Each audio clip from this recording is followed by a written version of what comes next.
Good evening, good evening. Welcome back to another episode of the Kim B. Frank Show.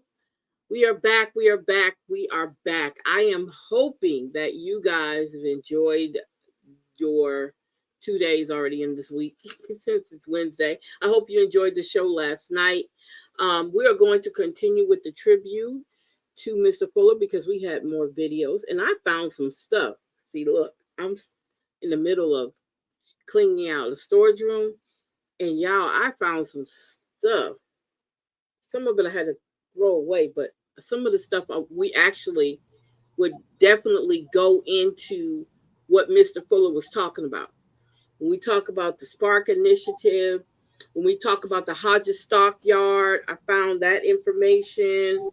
So I can't put it on the screen because it's in paper form. It's in my hand, but we're going to talk a little bit about that tonight as we go through some more of his videos. We're going to also talk about, I know what I want to tell you. So you guys know, for my other venture that I do, I have a webinar coming up.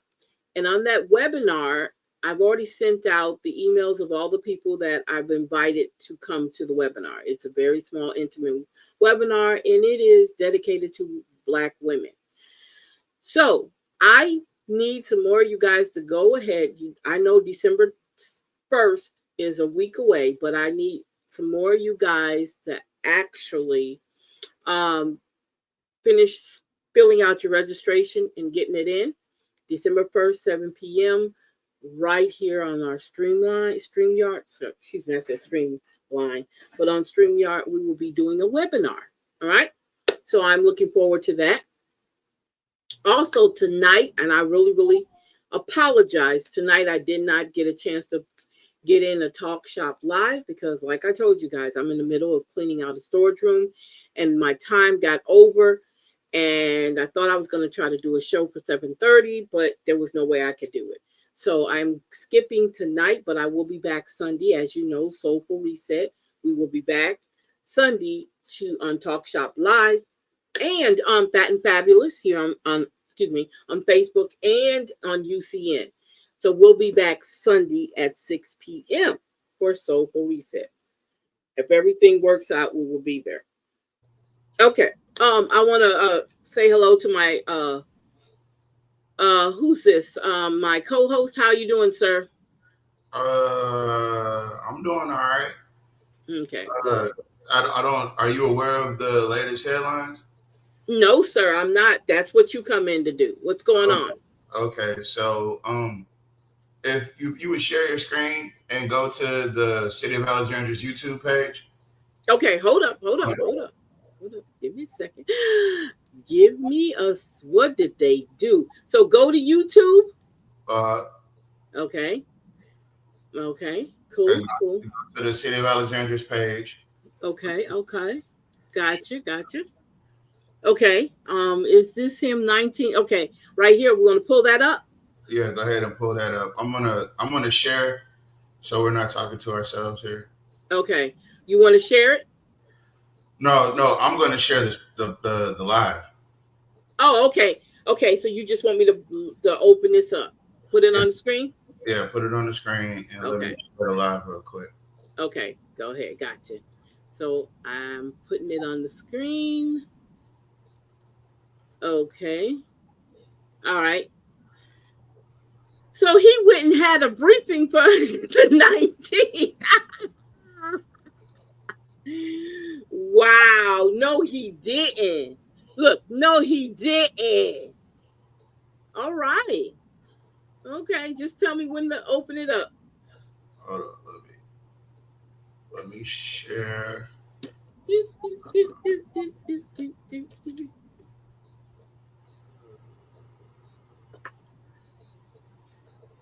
Wow. Let me get my shares in. Uh, 26 views 4 hours ago. yeah, nobody cared. I went on KLAB, and when they announced it, it had like 4 comments. Yeah, nobody cared. And then the rest of them were like, "Well, he's lying," you know. And so, hold on, let me get everything You know, you know, it, it's almost like a relationship. Remember, we said this a long time ago. We said that the city of Alexandria, the people of Alexandria, the residents of Alexandria, and Jock Roy has this abusive relationship, right?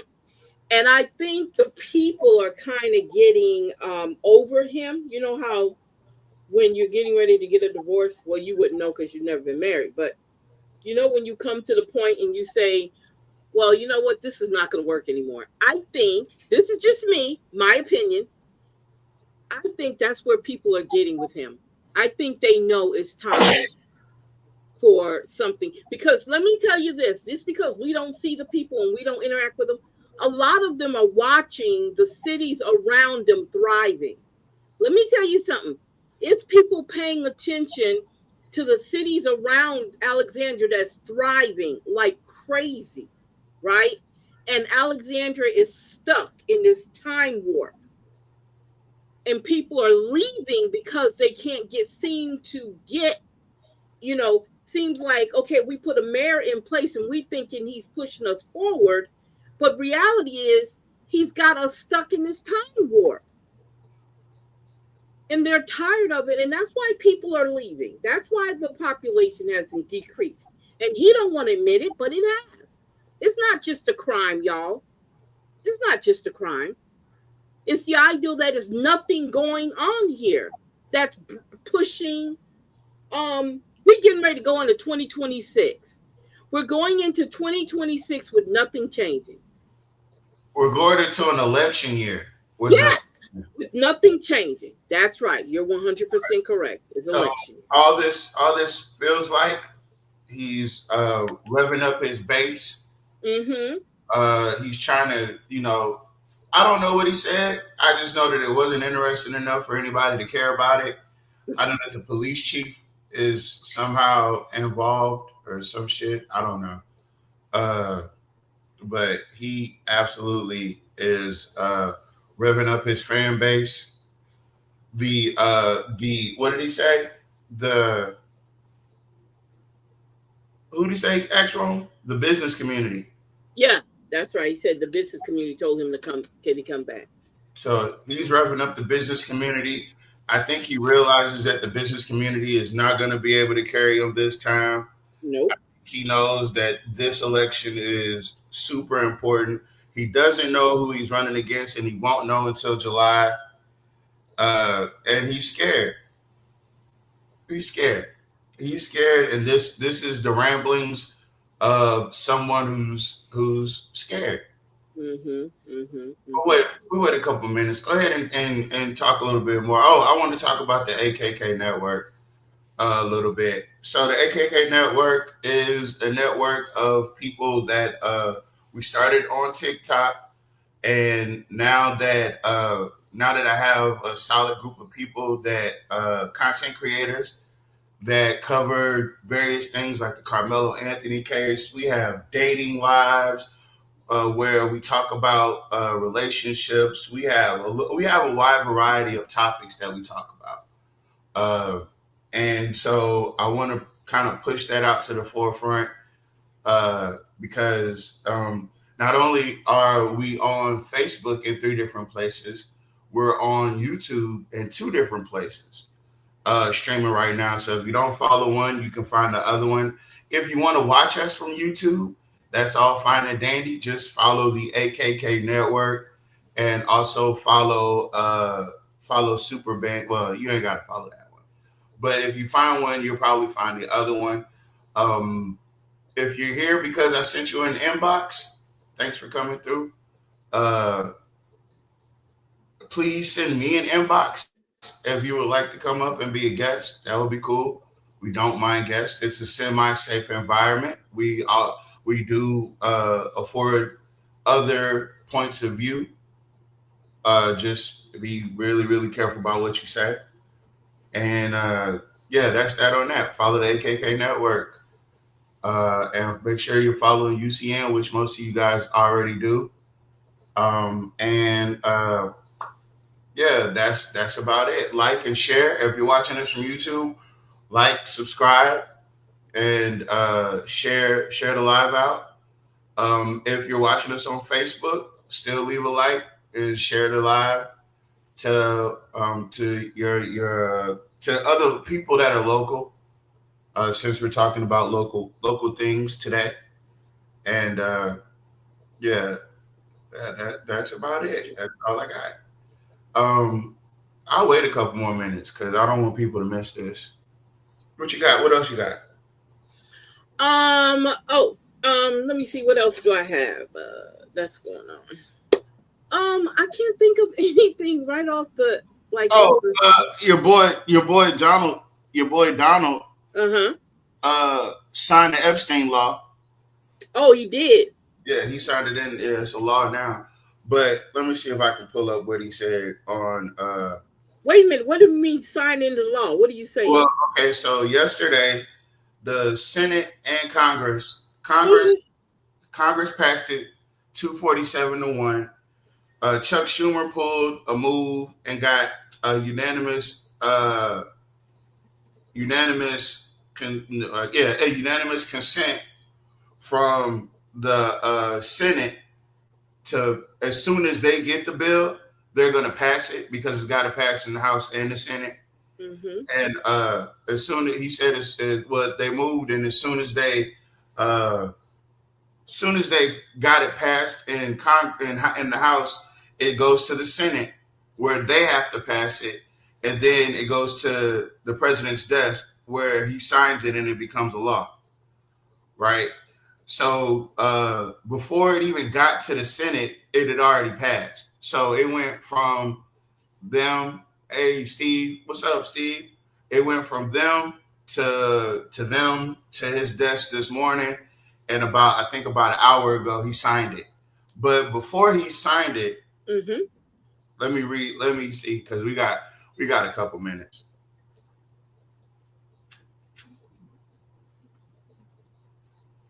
Before he signed it, let's see here. I want to read what he said. Uh, it's a lot too. I mean, he went off the rails. Which, I mean, it only leads me to think that he's guilty. Like it's something in there that he don't want out, and people are starting to say that. Hold on, come on, there it goes. All right,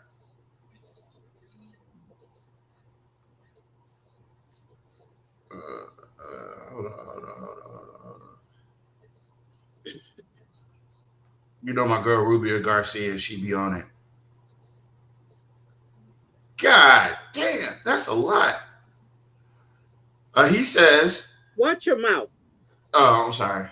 He said, Jeffrey Epstein, who was charged by Trump Justice Department in 2019, not the Democrats, was a lifelong Democrat, donated thousands of dollars to Democrat politicians, and was deeply associated with many well-known Democrat figures such as Bill Clinton, who traveled on his plane 26 times, Larry Summer, who just resigned from many boards, including Harvard, sleazebag political activist Reid Hoffman, minority leader Hakeem Jeffries, who asked Epstein to donate to his campaign after Epstein was charged, Democrat Congresswoman Stacey Plaskett, and many more. Perhaps the truth about these Democrats and their associations with Jeffrey Epstein will soon be revealed because I have just signed the bill to release the Epstein files. As everyone knows, I asked Speaker of the House Mike Johnson from Louisiana and Senate Majority Leader John Thune to pass this bill in the House and the Senate respectively, which he didn't. He didn't do that. That's a lie.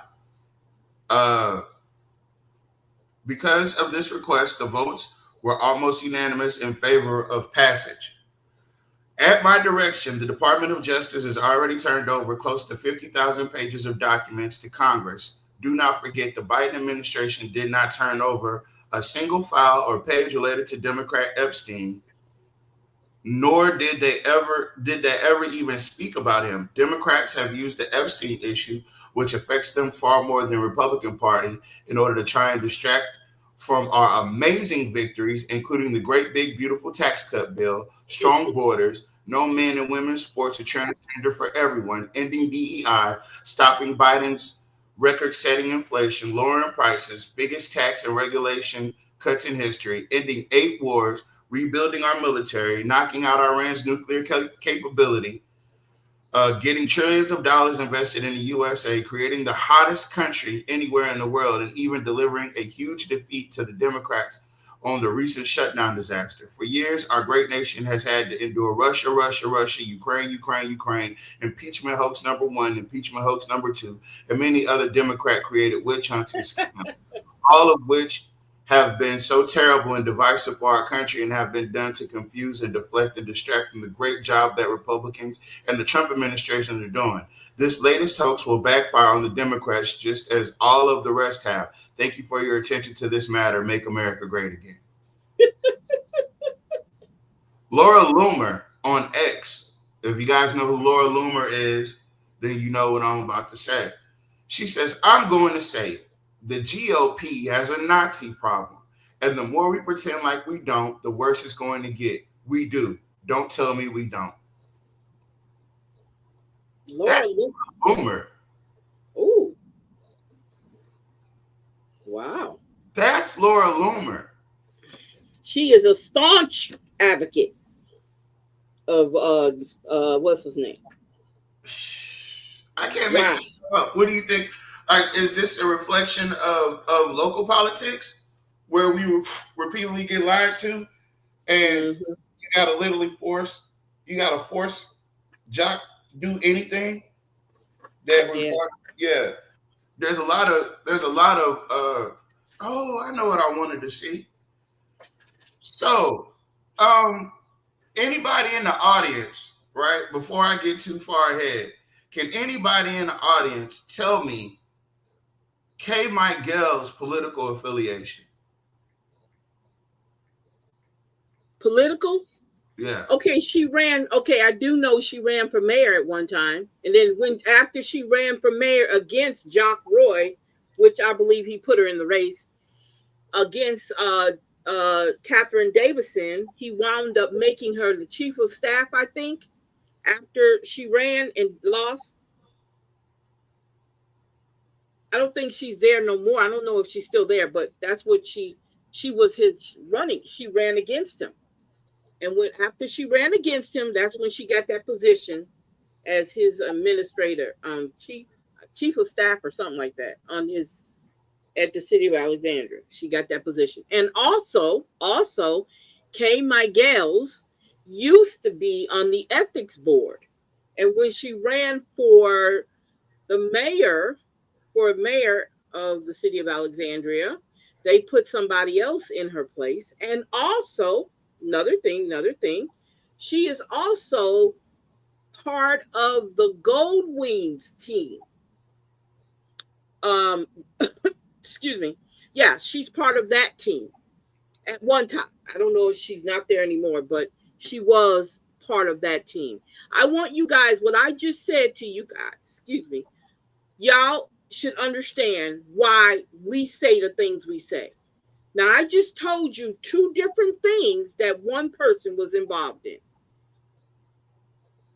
I told you that she was an employee or she was on the team of Gold Wings, which is one of the number one attorneys that work, attorney teams or attorney firms, law firms that the city of Alexandria worked with. I told you that she ran against your mayor you got now. And after she ran against him and nobody said anything about it, she became his chief of staff. I believe she was put in that race so he could get back in there. Because I think at the time she ran, um, Catherine Davidson ran, Jock Roy ran, and I think somebody else ran. But she lost. And then she became his chief of staff. I'm just saying. I'm just saying. I'm not saying anything happened, but I'm just saying. Okay. This is the stuff they do right in our faces, and nobody says anything. But we said something because we always been saying it. We always been paying attention to stuff that other people don't seem to think it's important. Which I thought was amazing that she did it. I think a lot of people, just like Roosevelt Johnson gets thrown in races for money. It ain't like he really want to run for anything. Most of that is he's been thrown in there to split votes. Y'all should know who the vote splitters are by now. I mean, hey, we've been talking about them for the longest. You know exactly who your vote splitters are.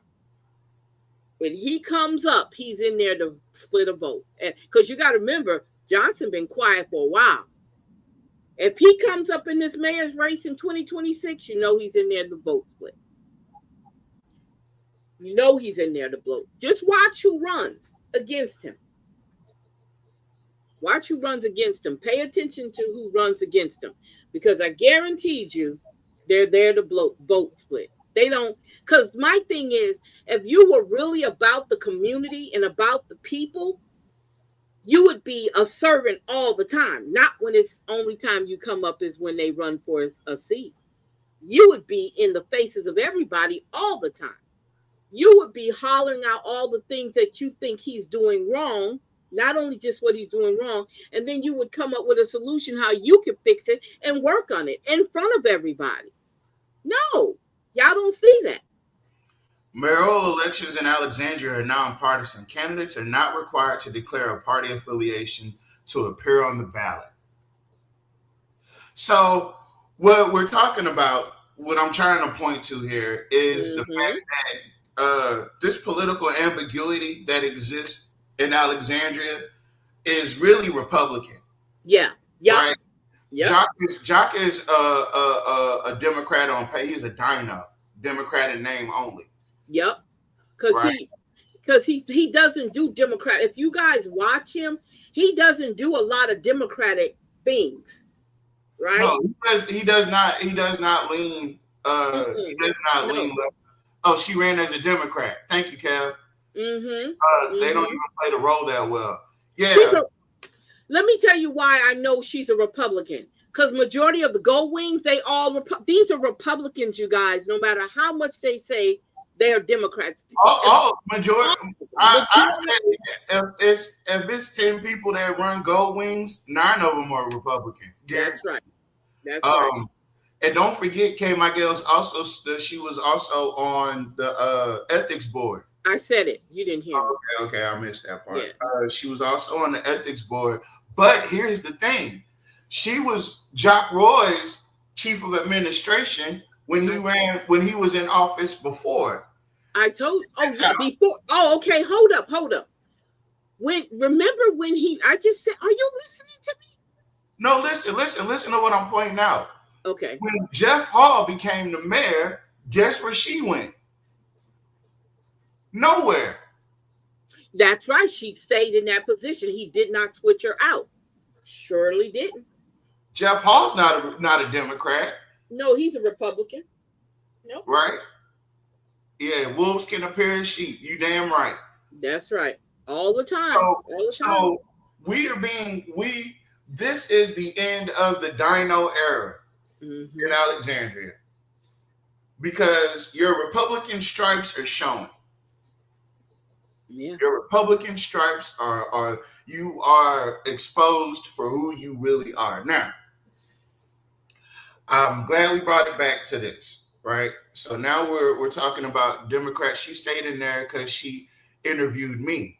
Damn. Damn. Yeah. Well, you okay? Do you remember the one of the other city council meetings and she got up there and spoke? That was just recently. She's still there. She hasn't moved anywhere. Oh yeah, no, she's still there. She's definitely still there. Yeah. Yeah. So what position would you guarantee yourself? Because remember, she stepped down from the ethics board to run for mayor Sure did. in 2018. And when she stepped down and she lost the race, that's how you know she was put in there because she stepped down and she still won. Yep.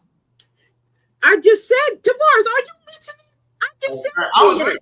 She began serving as chief operating officer for the mayor in 2006. Uh-huh. In 2006. Then that means that this is her second time around coming in there with him. That's what that is.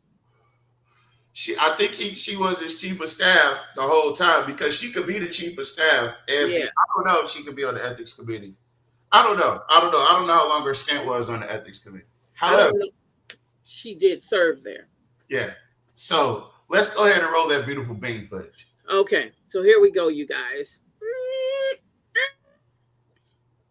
When you give a report like that, you can have, of course, this is where we are today. These are the things that we have to do to meet the future and think about some of those future-proofing items. I'll talk about Reignite today as part of that.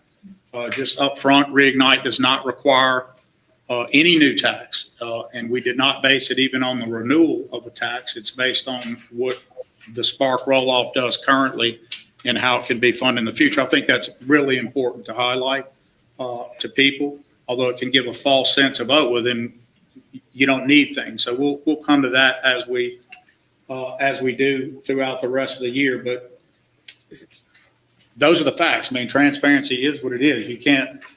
I'm not going to be here selling anything to the public other than giving the report of where we are and what we're doing, and people are going to make those.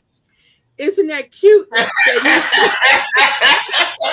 Somebody listens to the show. Somebody listens to the show. You know what, Jock? Man, let me give Jock a shout out. Hey, Jock, you might be an op, but goddamn, you are dedicated, bro. You are dedicated. Oh my God, it's so cool. It's so cool. It is. It's nice to be recognized. Cool. It's nice to be recognized in a very sly manner. Okay. Before we finish this, he mentioned Spark, so I want to bring something to you guys' attention about Spark. Now, I told you I went through my storage and I found a whole bunch of meetings that we went through, right? And a bunch of information. Now, I want you guys to listen to this about Spark incentive. Now, this happened, okay, back in 2008. This is how long, quote unquote, Spark has been going on. This is the incentives. It says in April of 2008, the city of Alexandria embarked on the largest redevelopment project in its history, a $96+ million project known as Spark, or Special Planned Activity Redevelopment Corridors. Spark addresses decades of neglect and underinvestment in 3 districts in historic areas within the city's inner core, and all an effort to reduce the effects of unfettered sprawl development. Spark is based on the simple ideal that multiple strategic investments in catalytic infrastructure most effectively increases property value, decreases crime and poverty rates, stimulates private sector development, and generates short and long-term employment opportunities. Specifically, Spark is implementing and will continue to implement plans that had, until now, remained on the shelves for over a decade. And because it scales, Spark is flexible enough to also include an array of incentives for new privately driven development projects.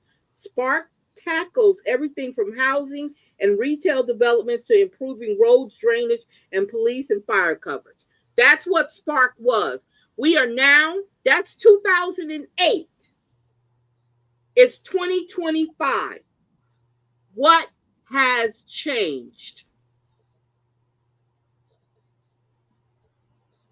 What has changed? Nothing. Okay. Now, they said $96+ million.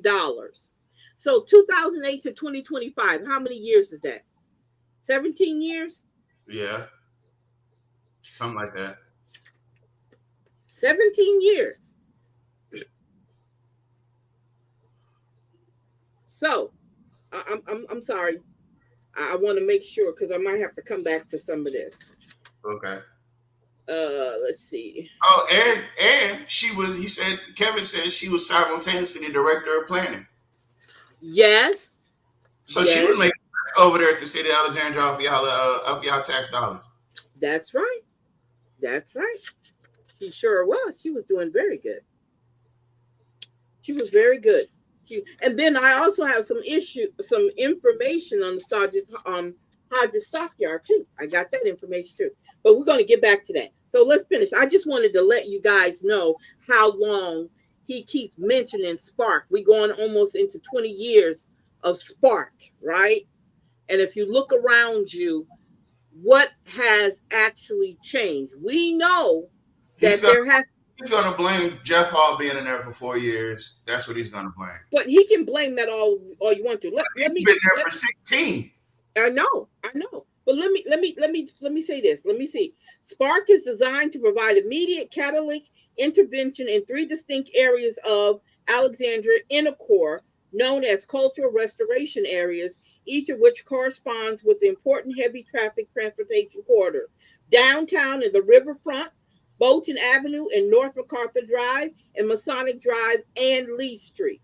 The city of Alexandria asks that its partners in this important development adhere to existing master planning and facilitating immediate development action, as well as increase the guarantee of long-term success. Leveraging financial value with the immediate influx of substantial public spending, provided business plans are sound. Create the opportunity for tax credit uses like rehabilitation tax credits or new market tax credits in the restoration of significant historical structures, particularly as they relate to preserving community character, affordable housing, and central business district and Main Street economic development activity. In the case of any listed project related to alleviating urban flight and blight, property abandonment, and economically distressed neighborhoods, and as tools for sustainable, environmentally conscious development. Provide the potential for misuse, promote diverse ownership and partnering, preserve, not displace, separate, or marginalize our city and its neighborhoods and people. And y'all show me in the city of Alexandria, in these areas, okay, let me say the areas again. Downtown and the riverfront, Bolton Avenue and North MacArthur Drive, and Masonic Drive and Lee Street. Y'all tell me which areas got built up with this Spark incentive. None. That was none. We're going to roll the video because those determinations. I think the council is going to need to position itself to be very educated about that process and what it wants to do. But in Reignite, we don't rely on any new tax whatsoever. And I'll explain how that's the case. So first, let's just talk about the financial state of the city. Sales taxes are steady as they go, and we see some increase in that. If you look at the LSUA dashboard, he'll report it differently. Nobody gets yet what our Christmas time does to how we report it, but that's an indicator of where you are as a city. If your sales taxes are steady or up, it means exactly that. If you're a sales tax based budget, it means that people out there in retail, et cetera, all the things that generate sales tax, not just retail, are doing what they are supposed to do. It is a great indicator of confidence in the community. So there are, not by all, but by some, a report that there's a concern about retail closures. So the data I'm going to give you just shows that's untrue. But if you report and you do things, you have to dig into facts. Having an opinion without facts, everyone can have. But when you look at the data or the indicia that goes into an opinion, it should be based on facts. I often tell you guys, and it's boring to hear over and over, but if you're on the edge of Martin Park and you're getting rain on Spencer Street, and you're seeing flooding occur, that's not your opinion, is that's a bad rain. If you're in the farmer's field about 500 to 1,000 yards past that, and you've been really dry for a long time, that same rain that inundates the area on Spencer Street is seen by you, in your opinion, very differently. But the fact is the same. That amount of rain that fell on that spot is a fact, and that's the same. But the opinion of the two different recipients of that rain could be different. What we look at to determine how the city's doing from a retail, et cetera, standpoint is manifold or multifactorial. And here are some of those things. We look at sales tax, which I just went over. We look at utility, new openings for business and those things. We look at, I do some private interviewing with everybody that has something to do with selling cars. And so I have people in that business, and I call them and ask them future expansions, how are your sales? So those are two different things, but they're very related. If you see people expanding car sales in the city, meaning they're building new infrastructure to do more, like we see with Walker out on that corridor, those are all good signs. And so if you see one car group leave for some better opportunity they've worked out, and another business takes over that retail spot, but you see that overall growing, that's just the trade-off of retail. That does not indicate a negative for your community. Again, easy homework to do. Very simple. Jesus. What's that joke you always tell about him sounding like a used car salesman? Yeah, I say that a lot. Is that what he sound like? No, back it up like 20 seconds. Okay, hold up.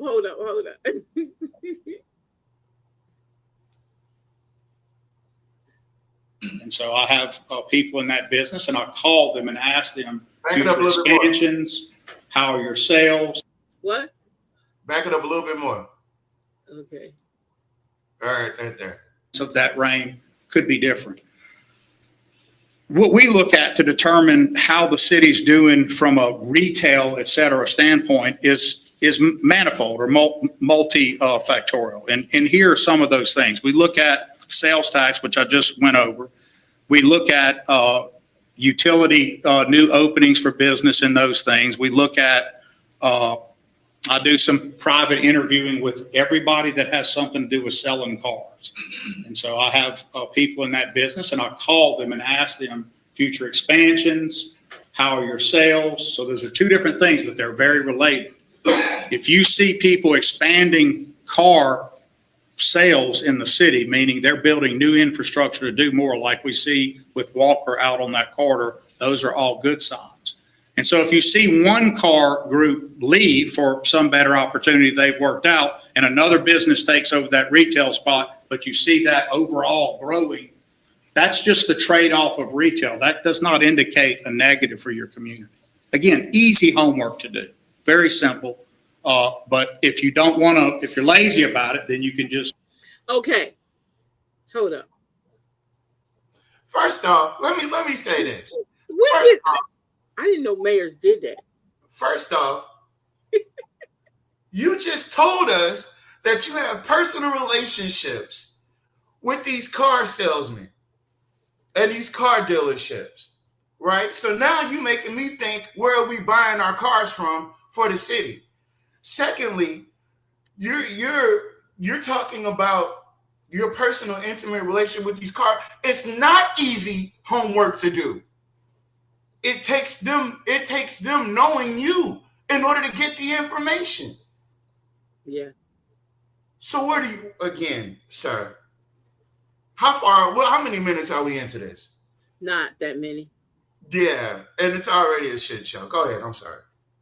Okay, so I'm listening to him. I've never heard a mayor say he talks to the car salesman and asks them about their sales. I've never ever heard that before.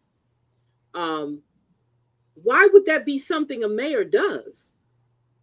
When all he has to do is, if you said you looked at the sales tax, you should be able to get that information from the sales tax people, right? Why are you having a conversation with the car salesman? And the why would you have that kind of that's he says intimate. Didn't he say an intimate conversation? Intimate, right? But here's the thing. All you got to go to do is go to do the same thing Mr. Porter did and go to the sales tax office. That's how we found out Johnny Downs don't bring in no money. Yes, exactly. Exactly. That's just to me amazing. Oh, okay. I mean, but this is why we're talking about you guys. This is why we saying about this connection, this nepotism, this white This homeboy hookup shit. This good exactly. system. Exactly.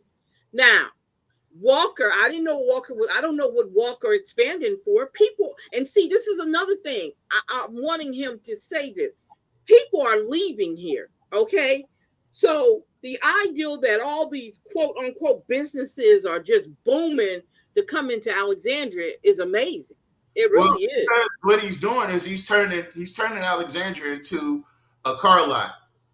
Because he's bringing in the tractor trailer people so they can set up and sell their tractor trailers. He's depending on car sales to determine whether or not we're growing. How many car lots do you need in Alexandria? I know 2,000, but it's a central location. I know. But again, I don't know. Let's see if this helps out. Let's see if he helps himself out of this one. Only report the negative, but they're easy things to figure out. We look at fire inspections as we relate that to Chief, new permits, et cetera.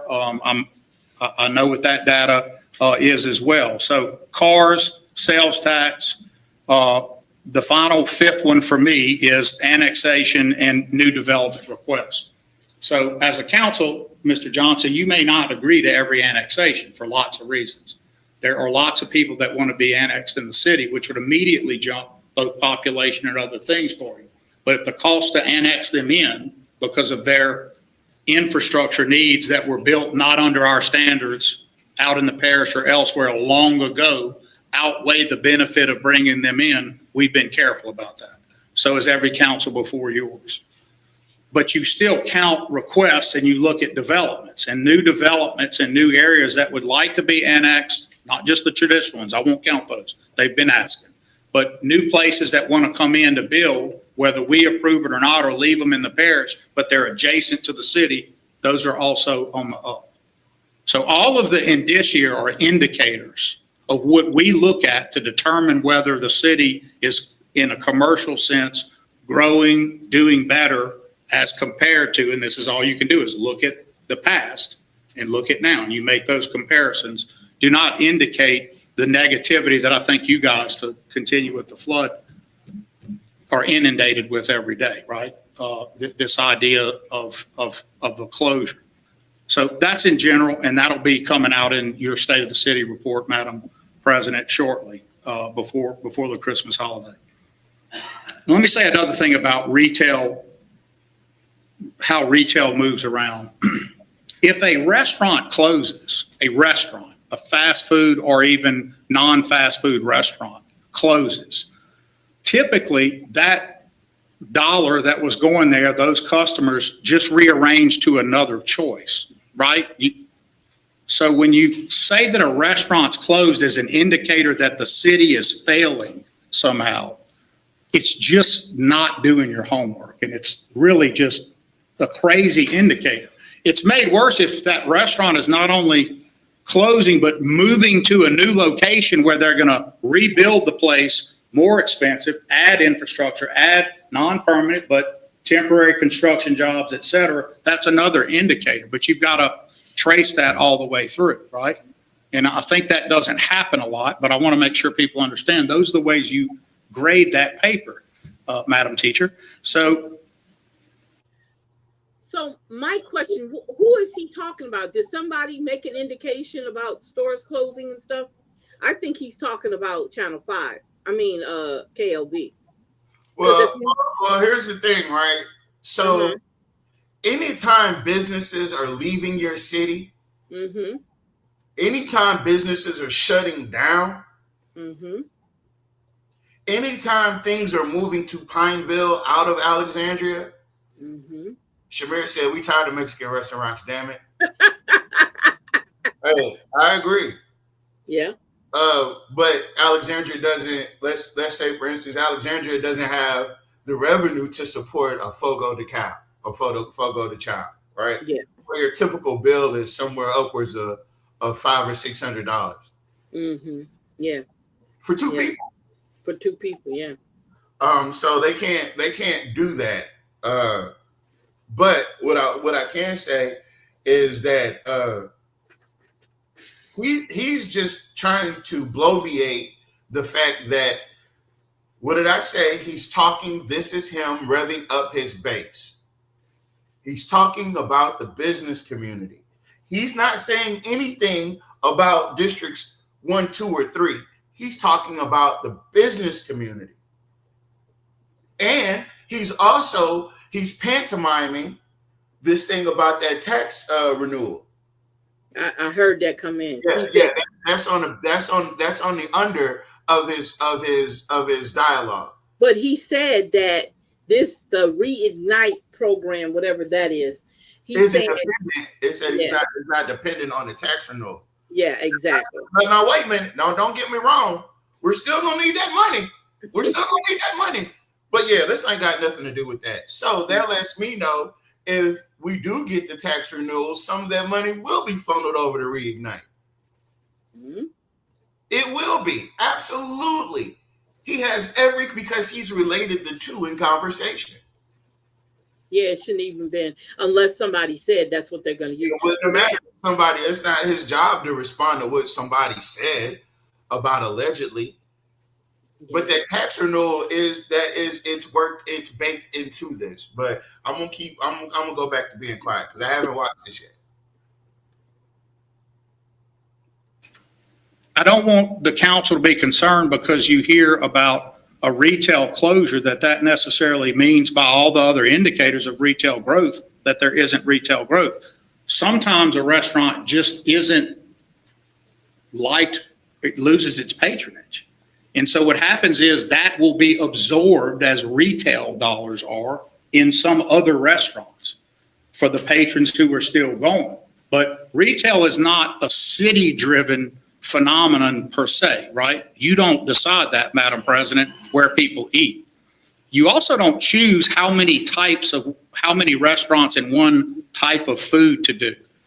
I know that's. Why isn't he talking to them like they third graders? Because he's revving up his base. He's pulling the trump. But Tavares, you don't need to talk to nobody like that. People know they don't have. He's pulling the trump. He's revving up it. Look, watch how I'm gonna talk to him. Watch how I'm gonna talk to him. He does it with Van Dyke. He's probably gonna do it with the police chief in this meeting. He does it all. This is man. That money ain't gonna be for your people now. It ain't gonna be for your people. But I'm trying to figure out, why would you even say that they know they're city council members. That's it.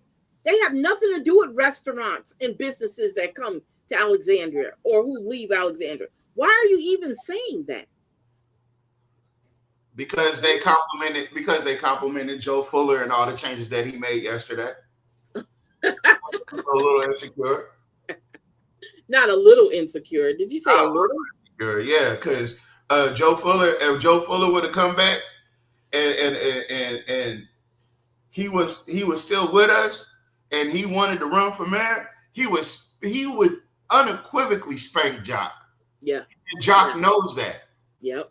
So how would you like to be haunted by the legacy of someone greater than you?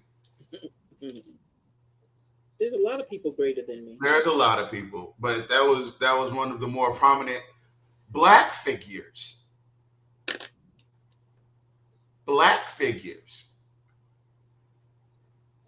Okay. Yeah, he said he won't talk to Jules. He won't talk to Jules or Malcolm like that.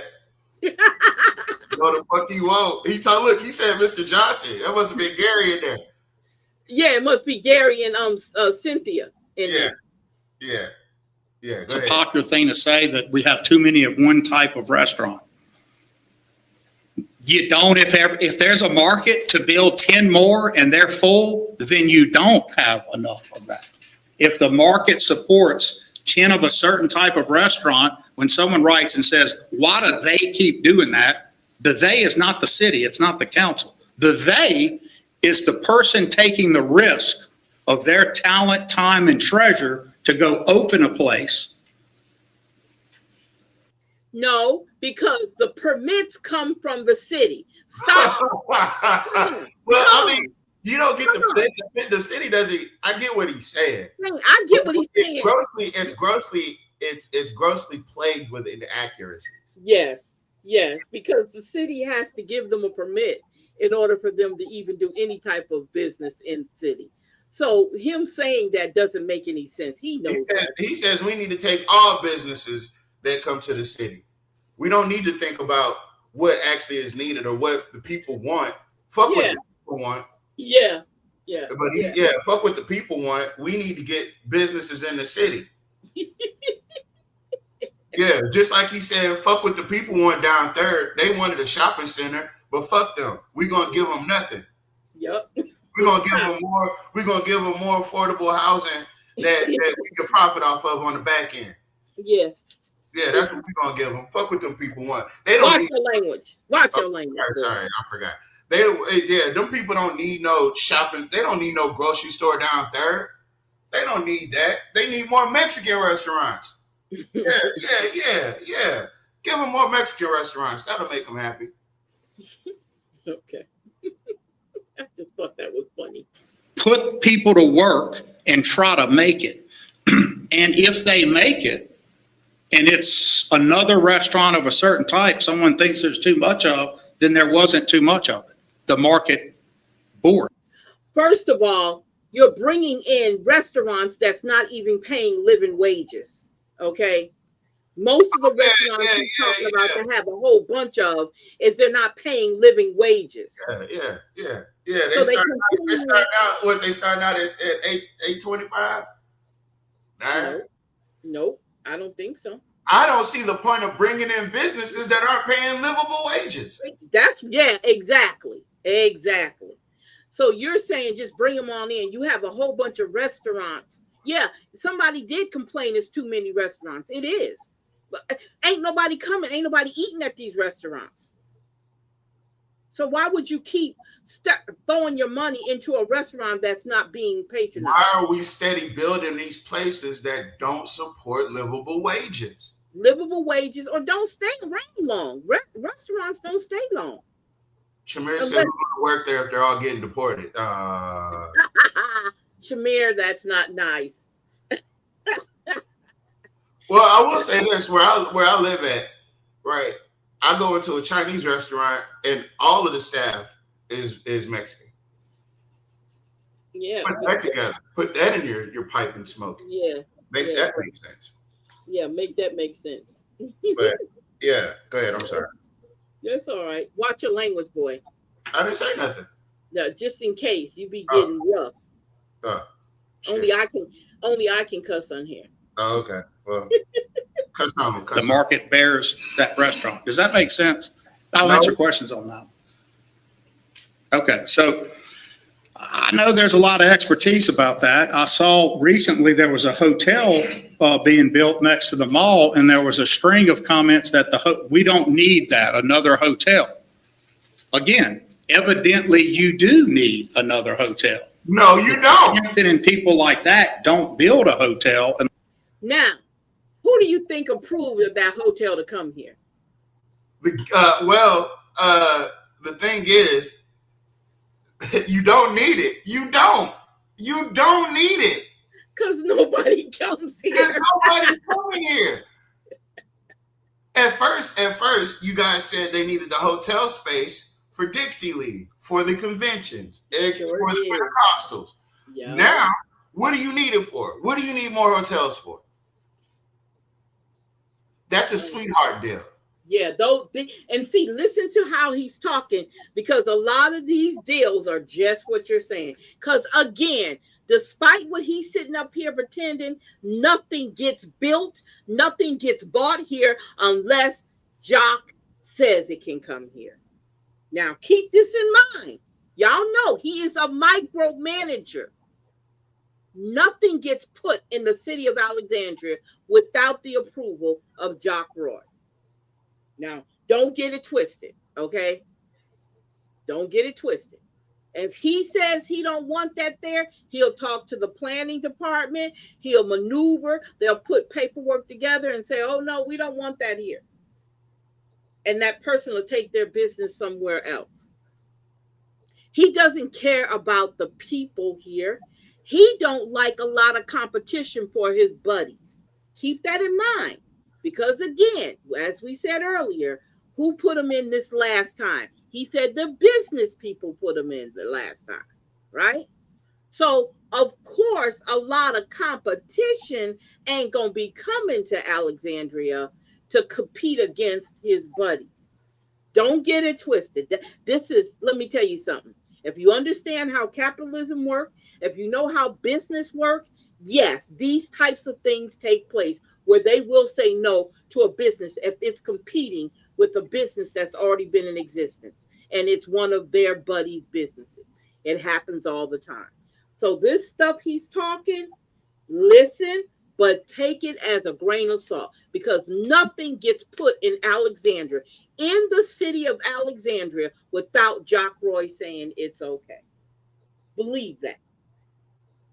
Unless they've had a, a real deep plan, Trey, as we know, with our own dealings in this, a deep dive into the community to see that the money will be made, or they wouldn't take that risk. So if they're building in a corridor right where you might see retail closure of one restaurant because another one's coming, or they lose patronage, they've thought about that.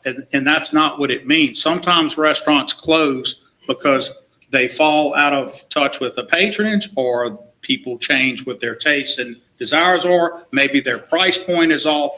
Or more likely than not, they fall out of favor because there are national trends at work. They belong to a parent organization that could be going through a bankruptcy.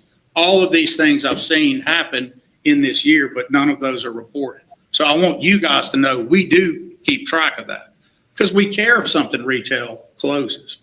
While we don't think the city controls or should, unless you're not a capitalist. If you're a capitalist, you want retail to control. Did you hear what he just said? Did you hear what he just said? What'd he say? No, did you hear what he said about we don't have no control over it unless you're a capitalist? You heard what he said? Listen, just listen to what he said. They fall out of favor because there are national trends at work. They belong to a parent organization that could be going through a bankruptcy. All of these things I've seen happen in this year, but none of those are reported. So I want you guys to know we do keep track of that, because we care if something retail closes. While we don't think the city controls or should, unless you're not a capitalist. If you're a capitalist, you want retail to control itself. But what can the city do, right? We can create an atmosphere that people get their permits easier. We can create an atmosphere that's friendly to retail.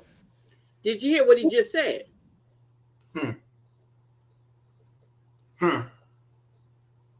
He letting you know. He letting you know that he been hooking people up. That's what he just said. That's what he's saying. He's telling you he been hooking people up. You want to create an environment where we can kind of streamline and get by things. That's exactly what Reddix was doing. Yeah. Remember, he said that we needed to do away with some of the permits and codes. Yeah. Because again, if you think Jock doesn't know what businesses come here and whether or not they approve of those businesses, he just told y'all. Well, actually, to be honest with you, I feel like he's literally saying that it's for sale. Yeah, I'm not saying it's not. I'm saying I'm saying that he's for sale. Like, just because they cut something off on the front end don't mean he's not getting nothing off the back end. Yeah. But it's just I want them to understand that when we say this, he just sat there and told y'all we actually cut corners if we want certain people to get permits. That's what he just basically But he said. just told y'all. Oh gosh. Okay, I'm sorry. Look, I might be over analyzing what he's saying. I don't think so. And I think in some cases, like the Reignite Corridor, which is about the mall in large part, which is a retail center, retail can be at a level that's so big in a city that it does justify a different look than perhaps a single restaurant. What do you want to be careful of with that? Well, you want to be careful that you're not, as the council, picking winners and losers, right? If you have, we'll talk about in Reignite, if one of the plans was, we want to put a bowling alley inside the mall, but we want the city to help us do all this, and there's an existing bowling alley next to the mall, do you think it's appropriate for the public to incentivize a new bowling alley to compete with the existing one? Does anyone want to answer? I don't think that's appropriate. So in those cases, you have to think about retail uses because of the scale. Did you just hear what he just said? Didn't I just say that just a few minutes ago? He's telling you, he's saying the quiet part out loud. Capitalism, if you're really going to be a capitalist, capitalism is all about competition. It is. And if they have a better bowling alley, the bowling alley ain't too much different from the Mexican restaurant analogy he was using. Exactly. So he's saying it's not good to bring a bowling alley in the mall, inside the mall, when my buddy got a bowling alley right here that's not being used. Right. That's what I heard. I can't stop people from putting too many Mexican restaurants in one spot. But I do not agree with the bowling alley part. Yeah, we can only have one bowling alley. Oh my God.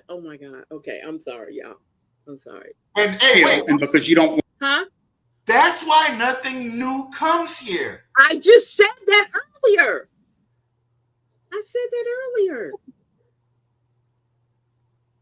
Oh gosh, you gotta listen, sweetie. I gotta turn on the closed caption. I don't be listening. Yeah, you need to turn on the closed caption. I want to punish someone who did take the risk. You might not want to incentivize them to put in a gun store in the mall because you have an existing longtime family security sporting goods right next to it. Did you hear? See? Look. Well, here's the thing, right? The thing is, he only wants competition in certain markets. Exactly. But if it gets to tapping into his homeboys' pockets, he don't want competition there. See that family-owned stuff? This is the reason why there's no. Are they going to go out of business if another store opens? No, that's not necessarily true because you're going to still have the same people who's always been buying from you. You're still going to, the company is going to still have the same, say they have contracts for sneakers with one of the high schools.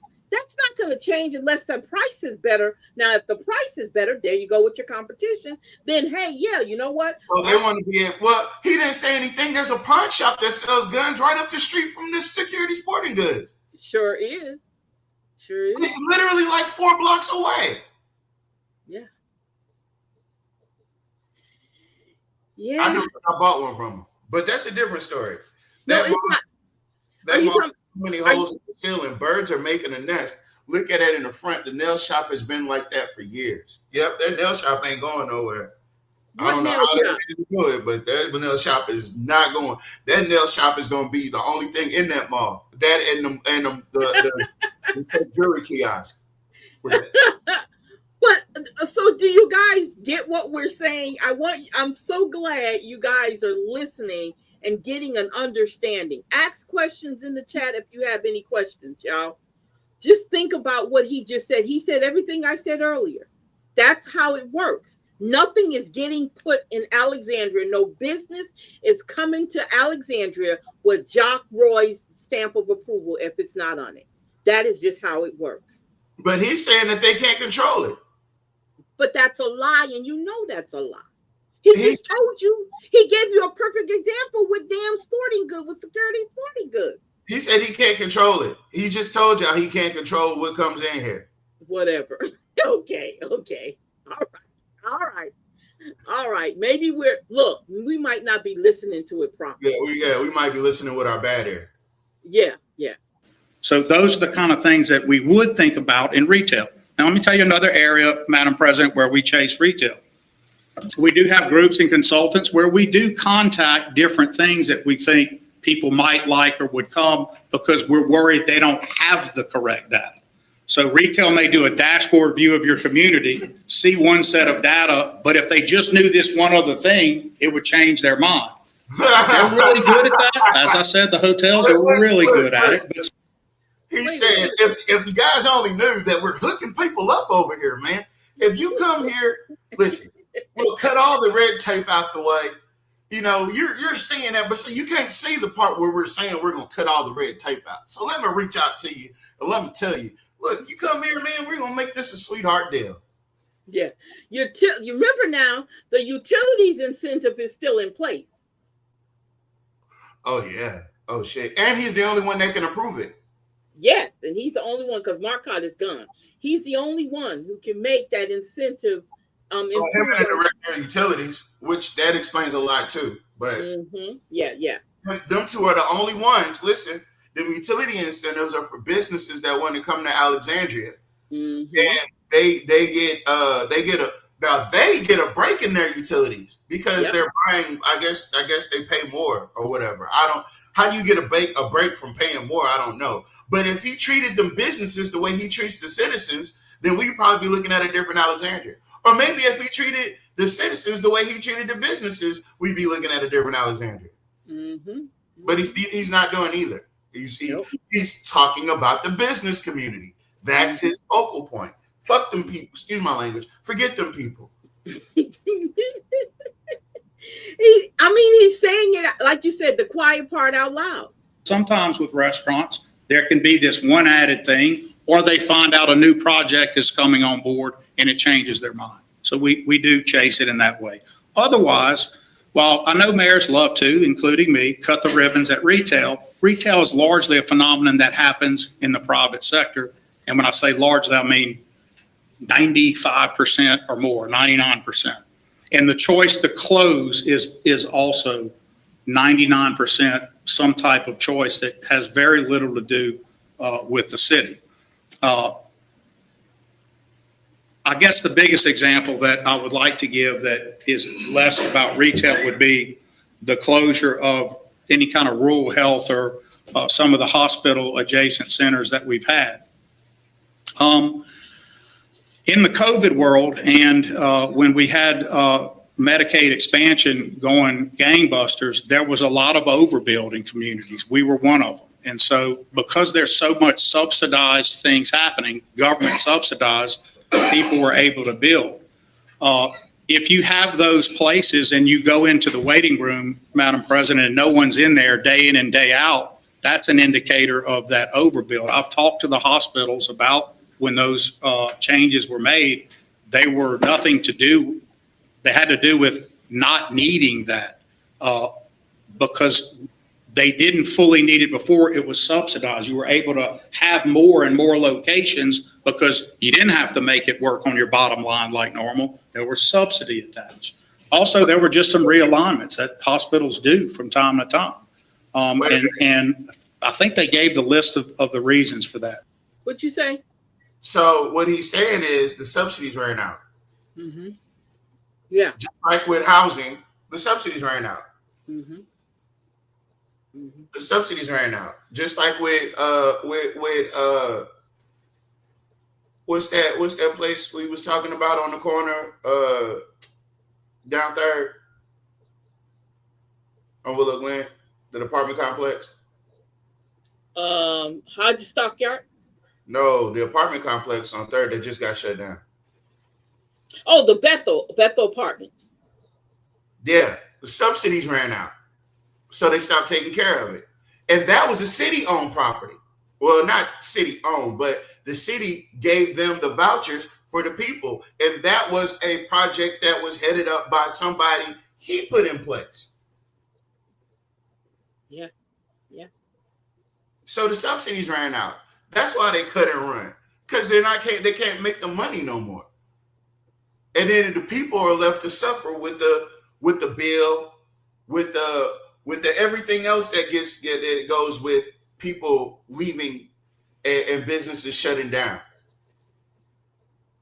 So when hospitals and stuff, urgent care centers, when they shut down, they're not large, but them nurses and them doctors in there quickly go find another job. Quickly. And the people suffer in those areas. And the people, the people do suffer, but them people be wanting you to pay $100 up front for an emergency room visit. I'm talking about the people, the patients. Yeah, you're right. Go ahead, I'm sorry. Because they don't have any place else to go, especially if it's close. They can go to Rapid. No, I'm saying in the rural areas, Tavares, I'm talking about further away than this. If there's no local in their areas, any urgent care, once they close down, they're gone. Yeah. You understand what I'm saying? So those people have to drive an hour and a half, 2 hours to Rapides General. They don't live close to one. It's gone. Oh, if you 2 hours away from Rapides General, you need to go somewhere else. No, but if that's Tavares, you're not. You just saying that because you don't understand living in a rural area what it takes. You know. You're right. You gotta live there to understand how that puts them in a bad position, having to drive so far to get to a nearest just urgent care. You know. So you'll hear a little more about that. I want to get some of these data points out in front because I want a positive message. They'll have some cautionary tales in the state of the city, but I want to make sure that we're taking the time to develop some of these ideas of what goes into a state of the city address. They may have been typically for me speeches, but there's data always underlying those statements. If we're saying that the state of the city is sound, we need to have a reason to tell you that. If we're stating that it's sound, but there's a caution note, then we need to say what that is. And if we're saying it's unsound, which I've only given one in my history, where I declared some degree of questioning soundness, was my first year back this time. So that's where we are on that. That's when you blame Jeff Hall for malfeasance. I remember that. You said Jeff Hall had so much malfeasance, but you know, the thing about malfeasance, I couldn't be Jeff Hall. You couldn't pay me to be Jeff Hall. Because if you put some smut on my name, nigga, we got a problem. We got a real problem. And if you saying that it's bad enough to be called malfeasance, then we really got a problem because you're trying to put me in jail. Mm-hmm. But as you can see, apparently it doesn't matter if there was malfeasance because who is the goddamn chief of staff? Mm-hmm. K. Miguel's, your chief of staff. If that was malfeasance, who was the chief of police? Jared King, your chief of police. He kept majority of your staff. How can you say that there's malfeasance and shit rolls downhill, right? All the people that you're implicating, that's the reason why you won't push the button, because it's your people. Because if you say he was malfeasant in office, you can't just pin it on him. You can't just pin it on him. You'd have to pin it on all your buddies that he kept. Mm-hmm. Exactly. But yeah, man, I need to stop getting so worked up. This man is an incredible ass gaslighter. That's next. We want to continue to see more value-added business. So let's get out of retail for a minute. What really drives your economy is the creation of jobs that are value-added, meaning they didn't exist before in the community. If a retail store closes, Cynthia, the people in theory and in practice can relocate and do those same things. Now, if you just had a rash of every bit of retail you had closed, you'd have a big problem on your hands. But that's not what we're seeing. What I think we need to be seeing more of, and we all have to work hard to do it, is value-added jobs where we're bringing in new people or employing under or unemployed people here because there are better jobs being offered that are new. And I think healthcare is one of those places that we should focus. And you've seen me since coming back in Nehemiah and otherwise focused on health, which is going to dovetail into the Reignite corridor. The LSUA partnership, Madam President, that we have committed for your consideration and your fellow council members is critical for that. We talked about it this morning just for a minute on the phone, but the bottom line for that is a value creator. That would bring people from outside to go to school. It also creates value in putting people downtown for retail opportunities, as we talked about this morning. It also is in an area, allied health, where we've shown a declared need. So those are upwardly mobile jobs, right? From radiation technology to all the rad techs to all those parts of allied health. These are jobs where there's movement. You have the ability to go up in pay. You have the ability to transfer, take a new set of classes and do something related, different but related in the field of medicine or healthcare. So But keep this in mind, y'all. I hear what he's saying, but what people are doing is they're getting that education and they're taking it to bigger hospitals. They're taking it to where they're getting paid good money. They're not staying here and working. They're taking that education. Or even if they are working here, they're shuttling in from 30, 45 minutes away outside Alexandria. That's right. That's right. That's right. So it's not a guarantee that they get all their education here and stay here. Because you can be a rad tech and then apply for a position at MD Anderson and get paid double what you're getting paid here for a rad tech. Why would I stay here when MD Anderson is paying more? I will be in better neighborhoods. I'll be living better. I wouldn't stay here. I would pack my stuff and go to MD Anderson. I'm just saying. I'm just saying. just want to tell you guys, I think that the $3 million we've committed there, as we committed the $3 million to the CLTCC, is an easy payoff for you. That project is a $40 million project. Okay, let me ask y'all something. Somebody in the chat, who graduated from CTLC, whatever the name is? I have never seen a group of graduates from there. Can somebody tell me who graduated from there? It definitely has a graduating class. They wouldn't be open. No. I'm not saying they don't, but I just never see, like you can see LSUA talk about their graduates, Iowa talks about their graduates, but I've never seen anything CTLC, whatever the name of it is, actually talk about a graduating class. You don't even hear them talk about what they offer there. I've never seen a commercial. Anybody? Could I be wrong? Am I missing out on something? Let me go to the chat. Might not watch enough TV. That's probably what it is. So anybody in the chat, can y'all tell me, do y'all know any graduates from that downtown college? Anybody know anybody graduated from there since it's been open? And do you know any of the classes that they have?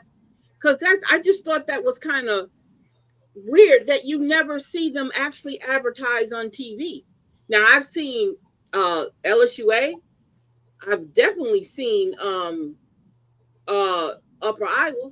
Well, that's because the city does all the marketing for CLTCC. Oh, well, they're not doing it. That's the city. That's Jock's baby. Okay. That's his other child. So anybody in the chat can hear me. Let me know if you know anybody who's actually graduated from there, and can you tell me what type of classes do they have there? Because I was just curious. I'm just curious. Okay. So you're getting a $40 million full return just on the value of construction and building here for that $3, but you're also not giving it for just that. You're giving it, and we'll have a cooperative endeavor with deliverables back to us, but we're giving it to employ people here, bring people here, retain nurses and other allied health people here. And in a way, I don't mind saying it, we're enticing more and more of our public institution, LSUA, to do more with the city. And we need to reach out to where they are as well and do that. And we are talking about that with sewer programs and other things that they have needed for some time. So I hope you'll see that as something important. That vote is coming up, and I think they open their first bids after the council meeting where it comes up for adoption. We're December 2nd. They open bids on the 10th in Baton Rouge. So we'll have, assuming everything works, we would have all our stuff in order. If they open the bids and the bids come under, y'all know Dr. Carell like I do. I think they're planning, they're going to be going forward at light speed if they can. So keep them in your prayers and keep that in mind. We'd love to see that bid come through on the first go round when they open them up. I'm going to ask the LSU to let me get some of the displays that I've seen and put them in here. I'd like for y'all to have an opportunity over the Thanksgiving holiday to view them and look at the quality of this project. Remember, it's really about the nurses and the people pipeline, but you talk about a beautiful building downtown that's going to be an attraction in and of itself. Imagine those letters were seen from the interstate. It's set up. You're going to love it. It's a really great opportunity of scale that would be in the downtown. Questions about LSUA? I know I can't ask y'all to tell me your support now for it, but y'all have always supported. Y'all know it's in the book. What you say? Nobody cares. Okay, so LSUA is having a nursing building being built downtown. I guess. Because he talks about downtown. Let me leave. That's a whole nother subject matter. Budget, we segregated the money from the first budget when we came back. The whole $3 billion is there, and it's even listed in the budget that was voted on as a priority 1 capital outlay project. So I think you've already announced where you are on it. I just want you to know it's coming up for the cooperative endeavor, and all the cooperative endeavor is we have to have an agreement with with the Board of Supervisors and LSUA that they will provide value back commensurate with what we do. There is a joint service law where one of the exceptions to the normal public purpose is there's always a public purpose for a city, a municipality, Trey, to partner with an academic institution. So that you're halfway there right there. And that makes sense, right? One of the good things I like about Yeah.